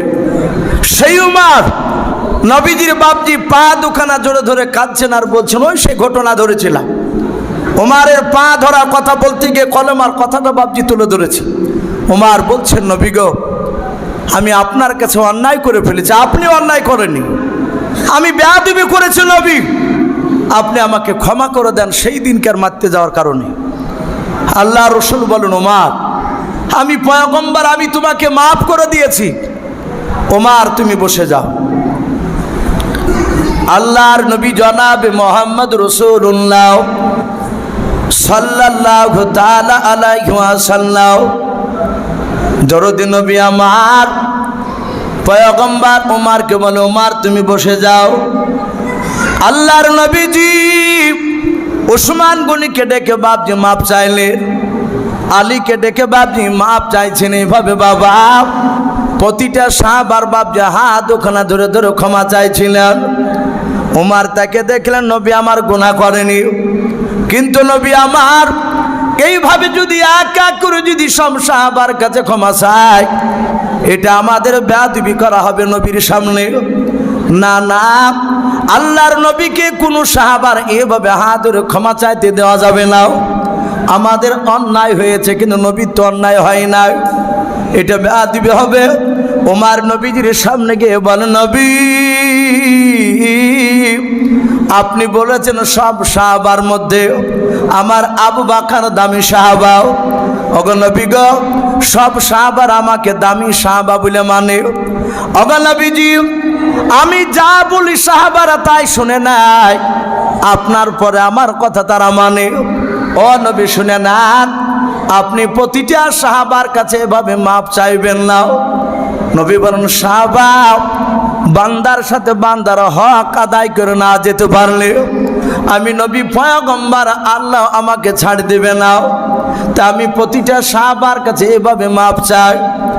আল্লাহ রসুলের সাহাবা বন্ধু আবু বকর বলে, নবী এইভাবে প্রতিটা সাহাবার কাছে আপনার মাপ চাওয়া লাগবে না গো নবী, আমি পয়গম্বরের বন্ধু আবু বকর, ও নবী আমি সব সাহাবার পক্ষ থেকে সবারই তরফ থেকে আল্লাহর নবীজি আপনাকে আমরা মাফ করে দিলাম। বলুন সুবহানাল্লাহ। কথা বুঝতে পারছেন? সবারই পক্ষ থেকে ওমর বলছেন না, আবু বকর আমি মাফ করে দিলাম নবী, আর মাফ চাইতে হবে না। ওগো নবী এবার আপনি সবাইকে একবার বলেন যে মাফ করে দিলাম, তাহলে মাফ হয়ে যাবে। আল্লাহর নবী বলুন, ওগো সাহাবা আবু বকর সবারই তরফ থেকে আমাকে মাফ করলে? বলে হ্যাঁ। বলে আমি পয়গম্বর রাসূল, এই আবু বকর আমি তোমাদেরকে মাফ করে দিলাম। ও বাপজি ভাইরাও, যাহাতে মাফ করে দিলাম বললেন নবী আমার। আর হঠাৎ করে বাপজি দেখা গেল সাহাবার মাঝ থেকে বাপজি একজন সাহাবা থমকে বাপজি দাঁড়িয়ে গিয়ে বলেন, ওগো আল্লাহর নবী সব সাহাবারা আবু বকরকে দায়িত্ব দিতে পারে, কিন্তু আমি আপনার সাহাবা, ও নবীজি আমি তাকে দায়িত্ব দেই নাই। নবী গো আমি আপনার সাহাবা, আমি আপনাকে অতক্ষণ পর্যন্ত মাফ করব না। হাজার হাজার সাহাবা সবাই অবাক, ডাক দিয়া বলেন, ওগো নবী, ডাক দিয়ে নবী বলেন, ওগো আমার সাহাবা তুমি কেন আমাকে মাফ করবে না? সাহাবা যিনি দাঁড়িয়ে আছেন বাবা, ওনার নাম আপনাদের মনে আছে কেমন জানা নাই? জানা আছে? যে সাহাবা নবীকে বলছেন আমি আপনাকে মাফ করব না, ওই সাহাবার নাম হযরতে সাদ ইবনে আবি ওয়াক্কাস। বলুন সুবহানাল্লাহ। সাদ ইবনে আবি ওয়াক্কাস দাঁড়িয়ে বলছেন, ওগো নবী সব সাহাবা মাফ করতে পারে, আমি আপনাকে মাফ করব না। নবী বলছেন কেন, আমি কি অন্যায় করেছি? বলে হুজুর এক সময় আপনি উটে চেপে যাচ্ছিলেন, নবীজি যে উটটায় চাপতেন সে উটটার নাম নবী রেখেছিলেন আজবা। কি নাম বললাম? আজবা।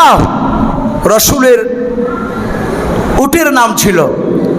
বলে নবী ভাই কথা বলি না ভাই, ও বাচ্চা ছেলেরা কথা বলবে না, আর একটু বসি, রাত্রি 1:30 প্রায় হয়ে গেল, আর কিছুক্ষণ বলে ইনশাল্লাহ দোয়া হয়ে যাবে, যেহেতু আবার রাত্রিতে নামাজ পড়তে হবে।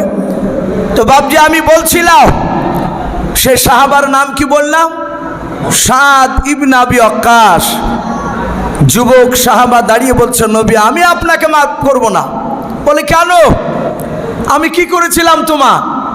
বলে আপনি আপনার আজবা উঠেছে পাহাড় চিলে, আমি উটের লাগাম ধরে ধরে হেঁটে হেঁটে যাচ্ছিলাম আগে আগে, আপনার ডান হাতে ছিল চাবুক। ওগো নবী ওই চাবুকটা দিয়ে আপনার উটের ডান দিকের পায়ে মারতে গিয়েছিলেন, উটের পায়ে না লেগে আপনার হাতে চাবুকের আঘাত আমার এই পৃষ্ঠ মোবারকে লেগেছিল, আমার ডান দিকের কাঁধের দিকে লেগেছিল। ওগো নবী যে আজ আপনি বলেছেন সাহাবারাও আমার হাতের দ্বারায় জবানের দ্বারায় যদি কেউ আঘাত পেয়ে থাকো, হয় আজ মাফ করে দাও, না হলে তার বদলা নিয়ে নাও। আমি মাফ করব না, আমি আপনার কাছে বদলা চাই, মারতে চাই। ঈমান থাকবে কথা বলে? নবীকে মারা তো দূরের কথা, নবী চেহারার দিকে চোখটা টেড়া করে তাকালে ঈমান নষ্ট হয়ে যায়। আর সেই সাহাবা সাদ ইবনে আবি ওয়াক্কাস আল্লাহ রসুলকে বলছেন আমিও আপনাকে চাবুক দিয়ে মারব, না মারা পর্যন্ত নবী আমি আপনাকে মাফ করব না। হাজার হাজার সাহাবারা বাপ যে কাঁদতে লাগলেন, কেন করেছে সাহাবাও যে সাদ ইবনে আবি ওয়াক্কাস নবী যেন পাগল হয়ে যায়, নবীর দিলকে বাঁচানোর জন্য অনেক বেঈমানের সঙ্গে লড়াই করেছে। আর এই সাহাবা হঠাৎ করে কেন বলছে নবীর কাছে বদলা নেব?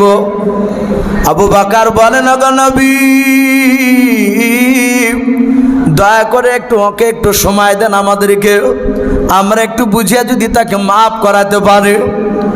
আবু বকর বলেন ওগো সাদ ইবনে আবি ওয়াক্কাস এখানে তুমি বাদ দিয়ে যতগুলো সাহাবা আছে, হাজার হাজার সাহাবা বলে হ্যাঁ ওরা আমার সাহাবা, আমরা সমস্ত সাহাবারা যা জীবনে নেকির কাজ করেছে শুনে নাও, যদি আল্লাহর দরবারে যদি কোনো কাজ যদি পছন্দ হয়, যদি আমরা নেকি কাজ করে থাকি সাহাবা, হাজার হাজার সব সাহাবারা সবারই নেকিগুলো আমরা তোমাকে দান করে দিলাম, তার বিনিময়ে আমার রাসূলকে তুমি মাফ করে দাও।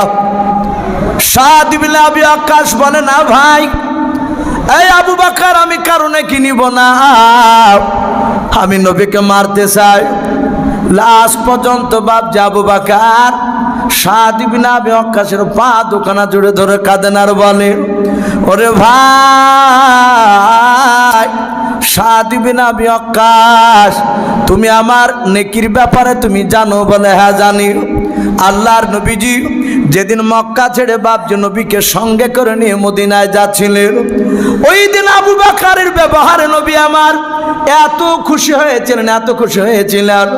আল্লাহর নবী বলেছিলেন ওরে আবু বকর সারা জীবনকার নেকি নয়, শুধু আজকের রাত্রির নেকিটা মক্কা থেকে মদিনা যাওয়ার হিজরতের রাত্রির নেকিটা শুনে না আবু বকর, এক পাল্লায় যদি তোমার নেকিটা রাখা হয় কিয়ামত পর্যন্ত যত আমার উম্মতে আসবে, যারা ইন্তেকাল করে গিয়েছে বর্তমান আছে আগামীতে আসবে, সব উম্মতির নেকি যদি অপর পাল্লা রাখা হয়, ওরে আবু বকর আমি পয়গম্বর বললাম তোমার নেকির পাল্লাটা ভারী হয়ে যাবে। বলুন সুবহানাল্লাহ। কি জাতা বড় দামি সাহাবা আবু বকর। সে আবু বকর বলে ভাই আমার সারা জীবন করে এমনকে শুনে না, ওই হিজরতে রাত্রির নেকির ব্যাপারে নবী বলেছেন ওই নেকিটা সুদ্ধা তোমাকে দান করে দিলাম। এই ভাই তুমি নবীকে মাফ করো।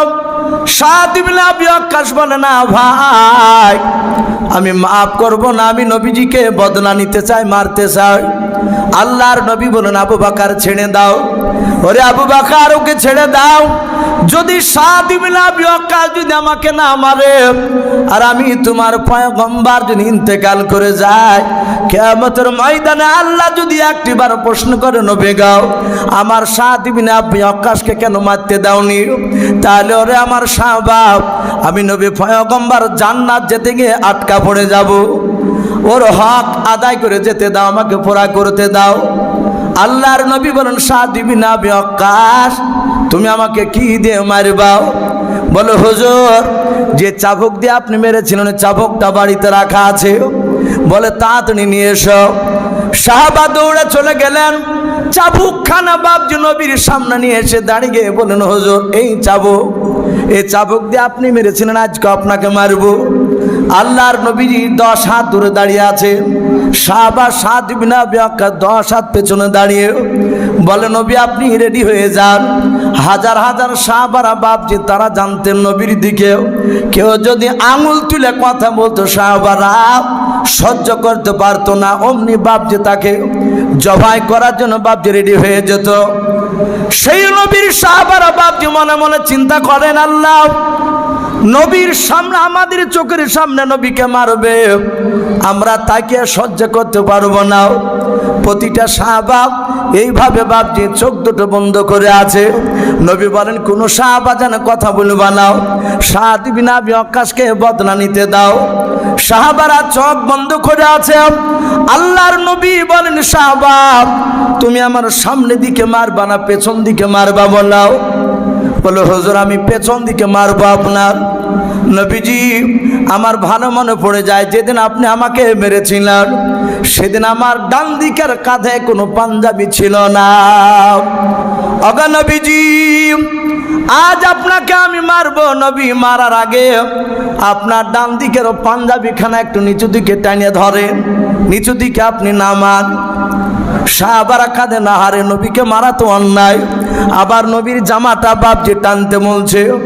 আল্লাহর নবী বলেন, ওরে সাদ বিন আবি ওয়াক্কাস এই দেখো আমি জামার বোতামটা খুললাম। এভাবে কলারখানা বাপজি টানতে লাগলেন।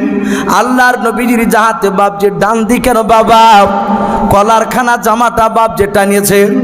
আর হঠাৎ করে সাহাবা বাপজি দেখতে পেলেন বাবা আল্লাহর নবীর ডান দিকের কাঁধে বাবা একটা গোস্তের টুকরা ছিল, হাড়ের টিপির সমান মোটা। হাড়ের টিপি চিনেন তো অনেকে, বাচ্চাবেলা যে খেলতাম আমরা, ওই টিপির সমান।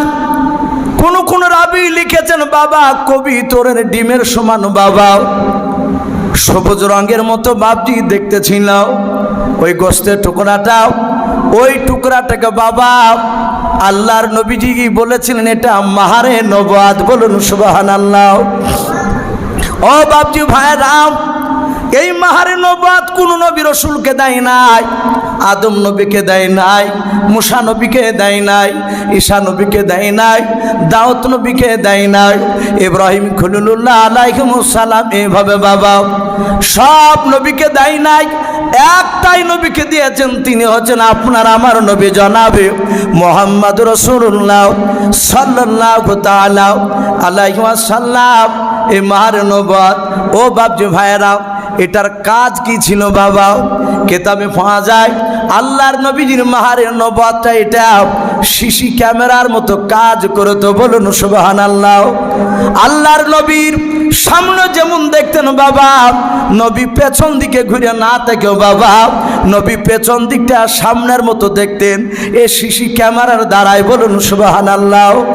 হযরতে সালমান ফারসি বলেন, আমরা মসজিদ নববীর ভিতরে দাঁড়িয়ে গেলাম, আল্লাহর নবী মিম্বারে বাপজি মেহরাবে দাঁড়ালেন, ইমামতির জায়গা নবী দাঁড়িয়ে গিয়ে নবী আমাদের দিকে তাকালেন না, নবী এইভাবে পশ্চিম দিকে তাকিয়ে আছেন।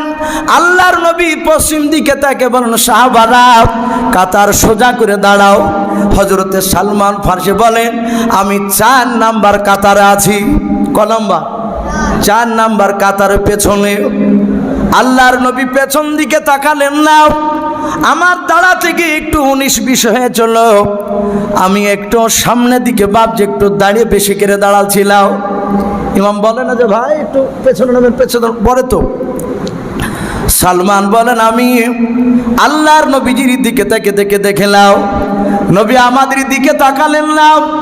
4 নাম্বার কাতারে আমি আছি।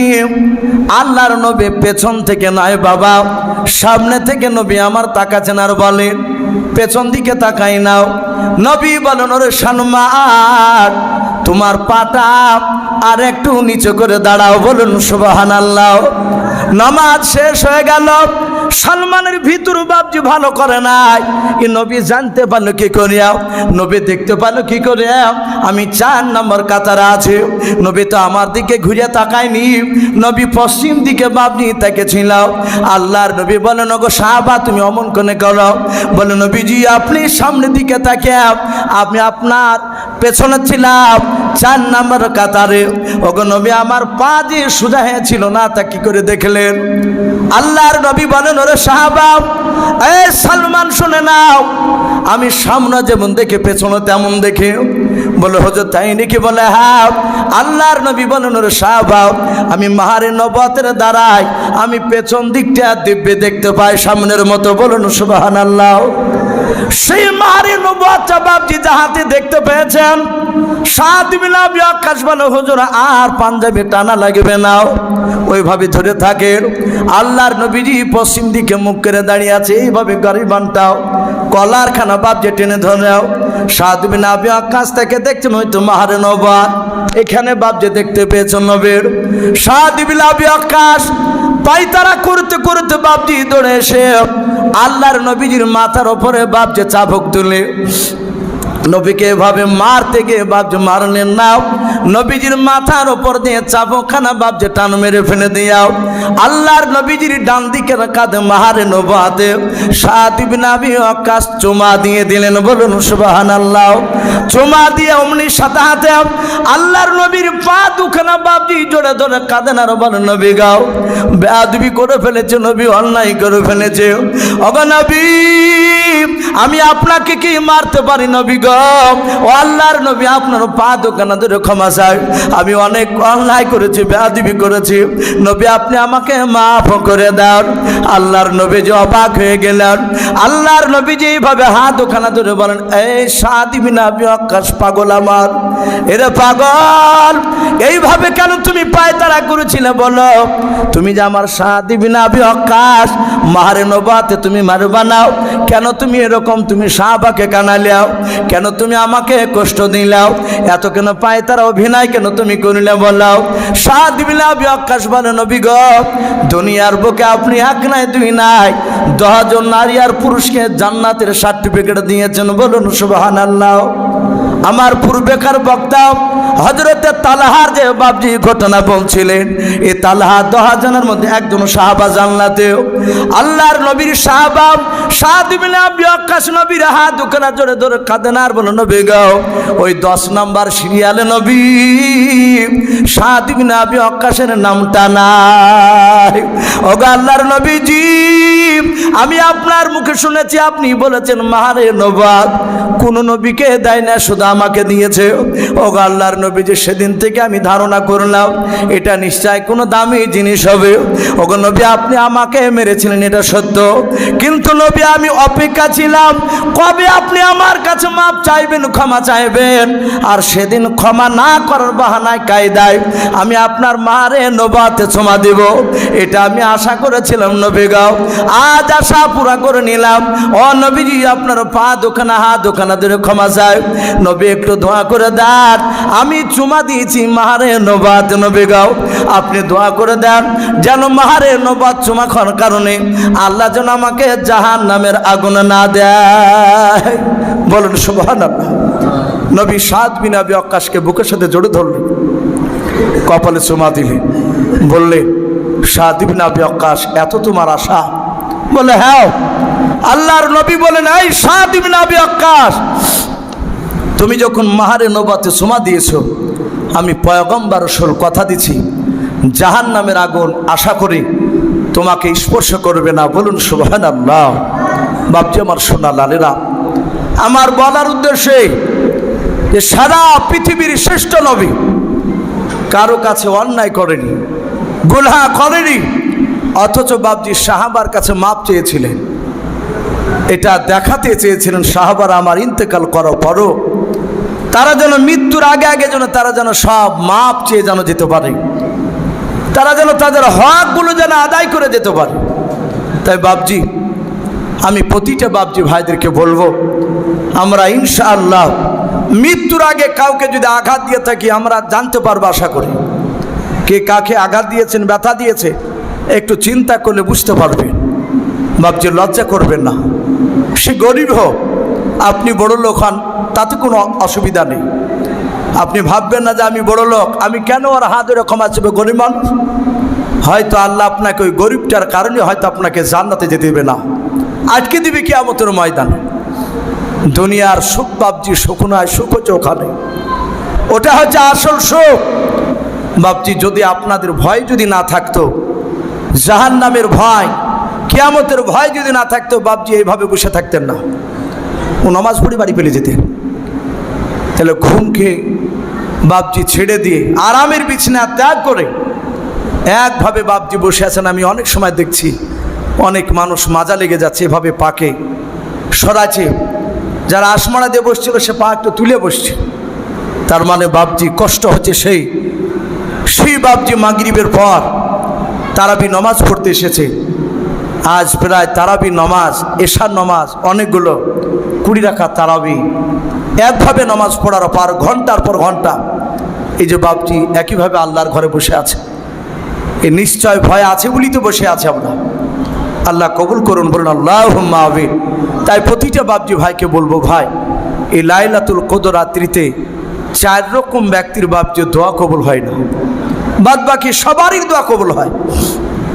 1 নম্বর বাপজি নিশাখোর ব্যক্তি, যারা শরাব পান করে। আমি প্রতিটা বাপজি ভাইকে বলবো, ভাই রাগ করবেন না, আমি কারো ছেলের বয়সে, আমি কারো ভাইয়ের মতো। কারণ আমার এখানে বাপজি আজ কি যে প্রথম আসছি তা নয়, আমার প্রায় কয়েকবার হয়ে গেল। আমি এখানে অনেক লোককে চিনতে পারছি, বয়স্ক লোক দ্বারা প্রায় আমি চিনতে পারছি। মারহুম হজরত আব্দুল মান্নান সাহেব, উনি বাপজি জিন্দা অবস্থায় আমাকে প্রায় 5 বার মনে হয় নিয়ে এসেছিলেন ওনার এই প্রোগ্রামে। ওনার একটা যে ভাই মনে হয় বিলাল সাহেব, ওনার কবর জিয়ারত করতে আমাকে নিয়ে গিয়েছিলেন। বাপজি উনি আমাকে ব্যক্তিগত ভালোবাসতেন, আমি দেখেছি। ভালো না বাসলে 5 বার একভাবে বাপজি ডাকতেন না। এদিকে বেশ কয়েক বছর বাপজি আসা হয়নি। আবার আল্লাহ রাব্বুল আলামিন হয়তো কপালে লেখা ছিল আবার বাপজি এসেছি, রাজীব ভাইয়ের হয়তো মারফতে বাপজি এখানে আল্লাহ নিয়ে এসেছেন, এটা হয়তো বাপজি লেখা ছিল। নবীজি বলেছেন রুহের জগতে দুনিয়াতে আপনি আমি আসার আগে সবারই রুহ একদিন আল্লাহ তৈরি করেছিলেন এবং একই সঙ্গে ছিলাম। আল্লাহর নবী বলেন রুহের জগতে যার সাথে যার যতবার দেখা হয়েছে, দুনিয়াতে তার সাথে ততবার না দেখে তার ইন্তেকাল হবে না। বলুন সুবহানাল্লাহ। তাহলে বাপজি এই যে দীর্ঘ কয়েক বছর পর বাপজি আবার আপনাদের সঙ্গে দেখা, তার মানে বাপজি ওখানে দেখা হয়েছিল। আরও হয়তো বাপজি দেখা ওখানে হলে হয়তো আবার দেখা হবে আগামীতে। তাই বাপজি আমরা যদি কেউ নিশা করে থাকি, বাপ আল্লাহ রহমান, আল্লাহ রহিম, আল্লাহ গফার, একটু আল্লাহর কাছে আজকে বাপজি তোবা করবে। নবী বলেছেন রমজান মাস পেল, পাওয়ার পর তার জীবনের গুনাহ মাফ করে নিতে পারলো না, তার চেয়ে হতভাগা আর পৃথিবীতে কেউ নাই। 11 মাস গুনাহ করেছে বাপ, রমজান মাস গুনাহ মাফ করা মাস। তাই যত পারবেন ইবাদত করে আল্লাহর কাছে কাঁদাকাটি করে গুনাহকে মাফ করার চেষ্টা করো। নিশা করলে বাপজি তোবা করুন, যেন আগামীতে যেন না করতে হয়। 2 নম্বর বাপজি আমি আপনাদেরকে বলবো, বাপের অবাধ্য সন্তান, যারা বাপের কথা শুনে না, মার কথা শুনে না, তাদের দোয়া বাপজি কবুল হবে না।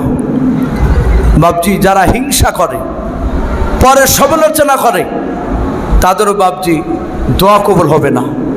প্রতিটা বাপজি ভাইদেরকে বলবো, বাপজি এটা ইবাদতের রাত্রি, আজকে আমরা ইনশাআল্লাহ তওবা করে বাপজি প্রতিটা মানুষ আমরা নামাজ পড়বো ইনশাআল্লাহ। এই যে বসে বক্তব্য শুনছিলেন আপনারা, এটাও বাপজি ইবাদতের মধ্যে শামিল হবে। এশার নামাজ পড়েছেন, তারাবি পড়েছেন, এটাও ইবাদতের মধ্যে বাপজি। লাইলাতুল কদর যদি আজকে রাত্রি হয়ে যায়, আলহামদুলিল্লাহ সবারই আমলনামা লেখা হয়ে যাবে। তাই বাপজি মনে করবেন না যে হয়তো এই প্রোগ্রামটা না হলে মনে হয় আমার এতক্ষণ পর্যন্ত 50 রাকাত নামাজ হয়ে যেত, এটা ভাববেন না। এটাও জিকির, এটাও বাপজি আপনার ইবাদত। আল্লাহ রাব্বুল আলামিন আমাদের সকলকে আমল করার তৌফিক দান করুন, বলুন আল্লাহুম্মা আমিন। নিশ্চয় হয়তো আমার পূর্বেকার বক্তা আমি আসার আগে হয়তো এতেকাব সম্পর্কে হয়তো বলতে পারে। আপনাদের মসজিদের যে ইমাম সাহেব হাফেজ আবদুল্লাহ সাহেব, ওনাকে বহুদিন থেকে ভাবছি আমিও চিনি, উনিও চিনি। এই আপনাদের এখানে থাকতে থাকতে আমি ওনার সঙ্গে পরিচয় হয়েছি, আসা যাওয়া করতে গিয়ে আমার। উনি হয়তো বলেছেন আপনাদেরকে এতেকাব, এই লাইলাতুল কদরের নামাজ এমন কোনো নতুন জিনিস নয় যে নামাজ নতুন করে আলাদা করে হবে, তা নয়, একই নিয়মে হবে। 2 রাকাত করে বাপজি নিয়াত করবে। আরবি নিয়াত না জানলে কোনো দুঃখ করার ব্যাপার নাই, বাংলা ভাষাতে বলবেন আমি 2 রাকাত লাইলাতুল কদরের নামাজ, নফল। এই নামাজটা হচ্ছে নফল। আপনি যদি নফল যদি বলেন তাও হবে, না বললেও হবে।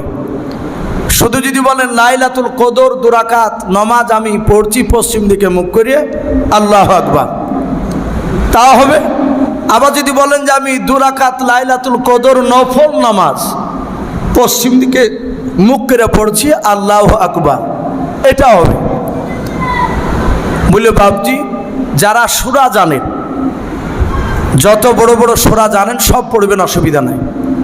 যদি একেবারে সূরা বেশি না জানেন, ছোট সূরাগুলো, তাহলে বাপজি যেগুলো জানেন, একটা সূরা ফাতিহার পরে যে কোনো সূরা পড়তে হয়।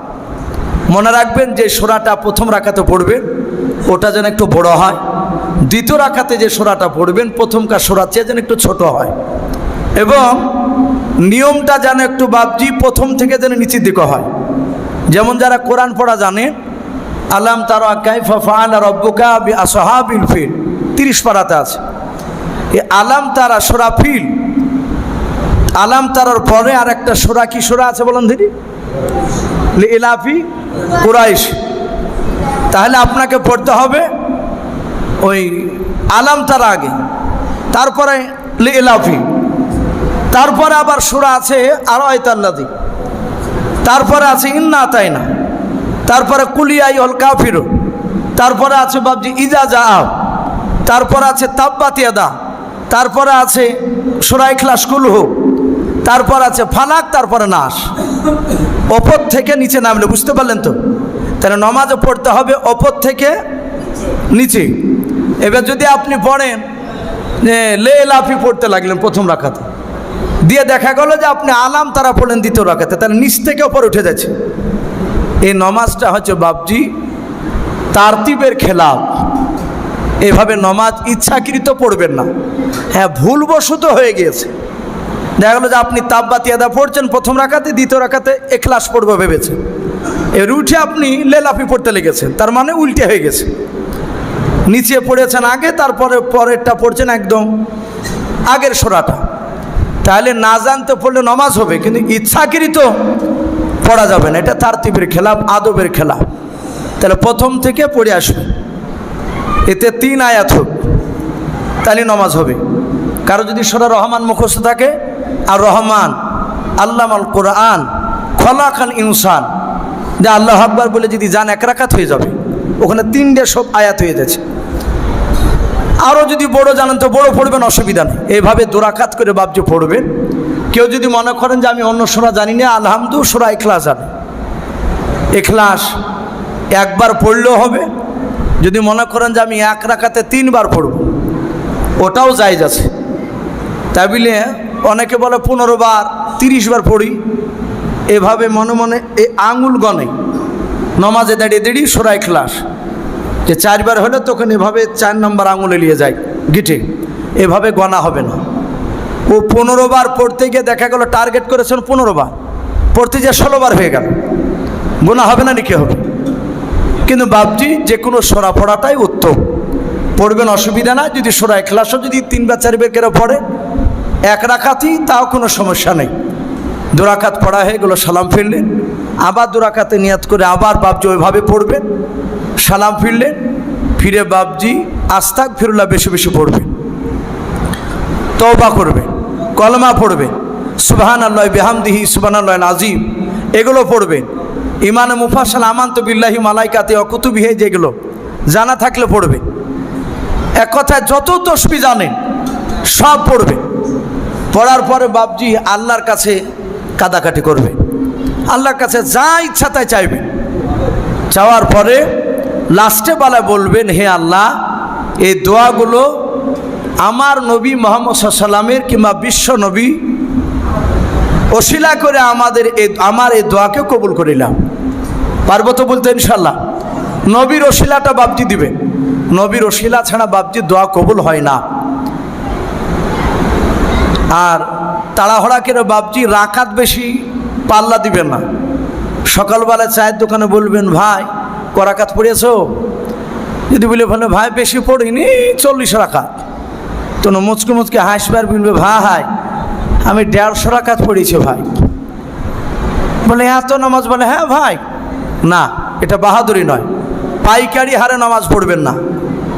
সেজদা দিবেন লম্বা, রুকুতে থাকবেন লম্বা, তসবিহ গণবেন অনেকক্ষণ ধরে। আপনার নমাজ 12 রাকাত হোক, নমাজ 20 রাকাত হোক, কিন্তু নমাজটা ধীরে সুস্থ পড়বে। অনেক রাকাত পড়তে হবে তা নয়, যাই পড়েন একটু ধীরে সুস্থ পড়বেন। আল্লাহ আমাদেরকে কবুল করুন, বলুন আল্লাহুম্মা আমিন, আল্লাহুম্মা আমিন। বাপজি, নমাজ এই মসজিদেই যে সবাইকে পড়তে হবে তা জরুরি নয়। নফল নামাজ, কদরের নামাজ বাড়িতেও পড়লো নেকি আছে, জায়েজ আছে। আল্লাহ রসুলের বিবি আয়েশা বলে, আমি দেখলাম বিশ্বনবী আমার বাড়িতে আসলেন, নবীর পালি পড়েছে, আমি ছোট্ট মেয়ে, আমি ঘুমিয়ে গেলাম। নবীজি উঠে নামাজে দাঁড়িয়ে গেছে। আয়েশার ঘরটা এত ছোট ছিল, নবী যখন সেজদায় যেতে তখন আয়েশার পায়ে এভাবে টোকা মারতে, এভাবে টোকা মারা মানে পাটা সরে নিলে নবী সেজদা দেওয়া হতো। আয়েশা বলছেন, আমাকে টোকা মারতেন, আমি পা টেনে নিতাম, রসুল সেজদা করতে। এক সময় আমি চেতন পাইলাম, ঘুম থেকে জাগার পর দেখলাম নবীজি সেজদায় আছে। নবী সেজদা থেকে মাথা তুলো না, এই তুলবে তুলবে করে আমি তাকাছি, তুলে না। আয়েশা বলেন, আমি ভাবলাম মনে হয় নবী ইন্তেকাল করে গিয়েছে নাকি সেজদার উপরে। তখন আয়েশা বলছেন, আমি নবীর পাগুলোকে আঙুলটা ধরে এভাবে একটু টানলাম, বুড়ো আঙুলটা ধরে একটু চিমটি কাটলাম। তখন রসুল এইভাবে আয়েশার হাত থেকে পাটা ছোটানোর চেষ্টা করলেন। আয়েশা বলেন, আমি বুঝতে পারলাম নবী তাজা আছে, নবী তো মরে না, এই তো সেজদাতেই আছে জিন্দা অবস্থায়। তাহলে এই যে গভীর রাত্রিবেলা রসুল্লাহ আয়েশার ঘরে সেজদা লম্বা করছিলেন, এগুলো ছিল বাপজি এই রাতের নামাজ, বাড়িতে পড়ছিলেন। তাই বাপজি বাড়িতেও যদি কিছু মানুষ পড়ে অসুবিধা নাই, আপনি একা একা নিরিবিলি জায়গায় নামাজ পড়ে, স্বামী স্ত্রীকে পড়তে বলবে, তাহলে একই মুসাল্লাতে না পড়াটাই ভালো, একটু দৌড়াদৌড়ি পড়বে। মেয়েদের যেহেতু জামাত নাই, স্বামীর কাছে একটু সাইড আলাদা করে একটু দৌড়াদৌড়ি করে পড়বেন, অসুবিধা নাই। বাপজি এখানেও পড়বে, কোরআন শরীফ পড়বেন রাত্রিবেলা, সূরা ইয়াসিন, রহমান, ওয়াকিয়া, সূরা হাসর, এগুলো বাপজি যারা জানেন একটু পড়বেন, চরম নাকি। কিন্তু কোরআন এমনভাবে পড়বেন মসজিদে, পাশে যদি কেউ নামাজ পড়ে তার যেন ইবাদতের ঘাটতি না হয়, ব্যাঘাত না ঘটে। আপনি আস্তে আস্তে পড়বেন, দরকার হলে বারান্দাতে দেখবেন একটু সাইডে, ওখানে কেউ নয়, ওখানে যে নামাজ পড়ে কোরআন পড়ে আস্তে আস্তে, যেন পাশের লোকটার কানে এসে যেন শব্দ না হয়। ইবাদত এমনভাবে করবো কে যেন কষ্ট না পায়। আর নামাজটা পড়ার সময় এত আলো জ্বালবেন না ভাই, একটা আলো জ্বালবেন যেন আপনি কোনো জিনিস সেজদার কাছে, আপনার কাছে পায়ের তলে কোনো সাপটা আসলে যেন আপনি দেখতে পান। খুব একদম ঝকঝকে করে রাখবেন না, আল্লাহর কাছে এভাবে বাপজি কাদাকাঠি করবেন। এটা কাদার রাত, কান্দন সবারই বাড়াবে না বাপ। কেউ মোনাজাত করে যখন দেখেন অনেকের কাঁদে, তখন আরেকজনা থেকে থেকে হাসবেন না। কান্দন যদি নাও বেরোয়, কান্দার ঢং করবে, কান্দার যে অভিনয়, এটা নমাজে করা জায়েজ আছে। আল্লাহ বলেছেন, বান্দা আমার কাছে কাঁদো, কান্দন যদি না বাড়ায় তো কান্দার ঢং করো, আমি আল্লাহ তোমাকে ক্ষমা করে দেব। এই জন্য বাপজি একটু চেষ্টা করবেন, কাঁদার চোখের পানি একটু ফেলার চেষ্টা করবেন। আল্লাহ রাব্বুল আলামিন আমাদের সকলকে আমল করার তৌফিক দান করুন, বলুন আল্লাহুম্মা আমিন, আল্লাহুম্মা আমিন। রাজীব ভাই দোয়া করে দিই। এক একটা গজল বলছি, মানে যেহেতু দেখেন প্রায় দুটো বাবজি পুরা বেজে গেল। এবার এক আধ ঘন্টা তো মা বোনেরা ভাত রান্না করতে উঠবে। এবার একইভাবে যদি ফজর পর্যন্ত মাইক চলে, তাহলে অনেক মা বোনেরা বাড়িতে হয়তো নামাজ পড়বে, তাদের হয়তো আওয়াজ গিয়ে তাদের ক্ষতি হবে। এই জন্য ভাবছি তারা হয়তো এক আধ ঘন্টা নামাজ পড়ে তারা আবার ভাত রান্না করতে উঠবে। আমরাও ভাবছি আপনারা কেউ এই বাড়িতে যে শুয়ে পড়বো এই আশা নিয়ে যাবেন না।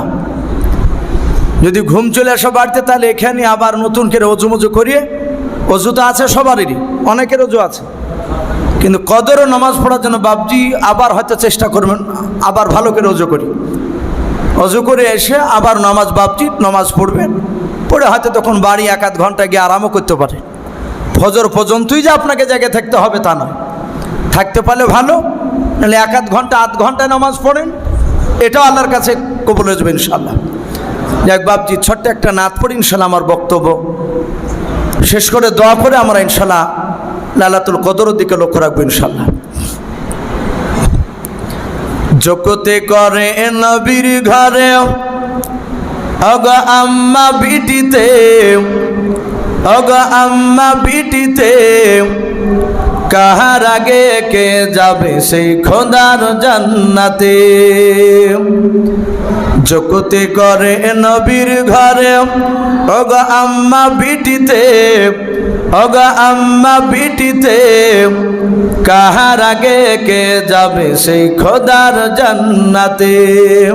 ওখানে বসে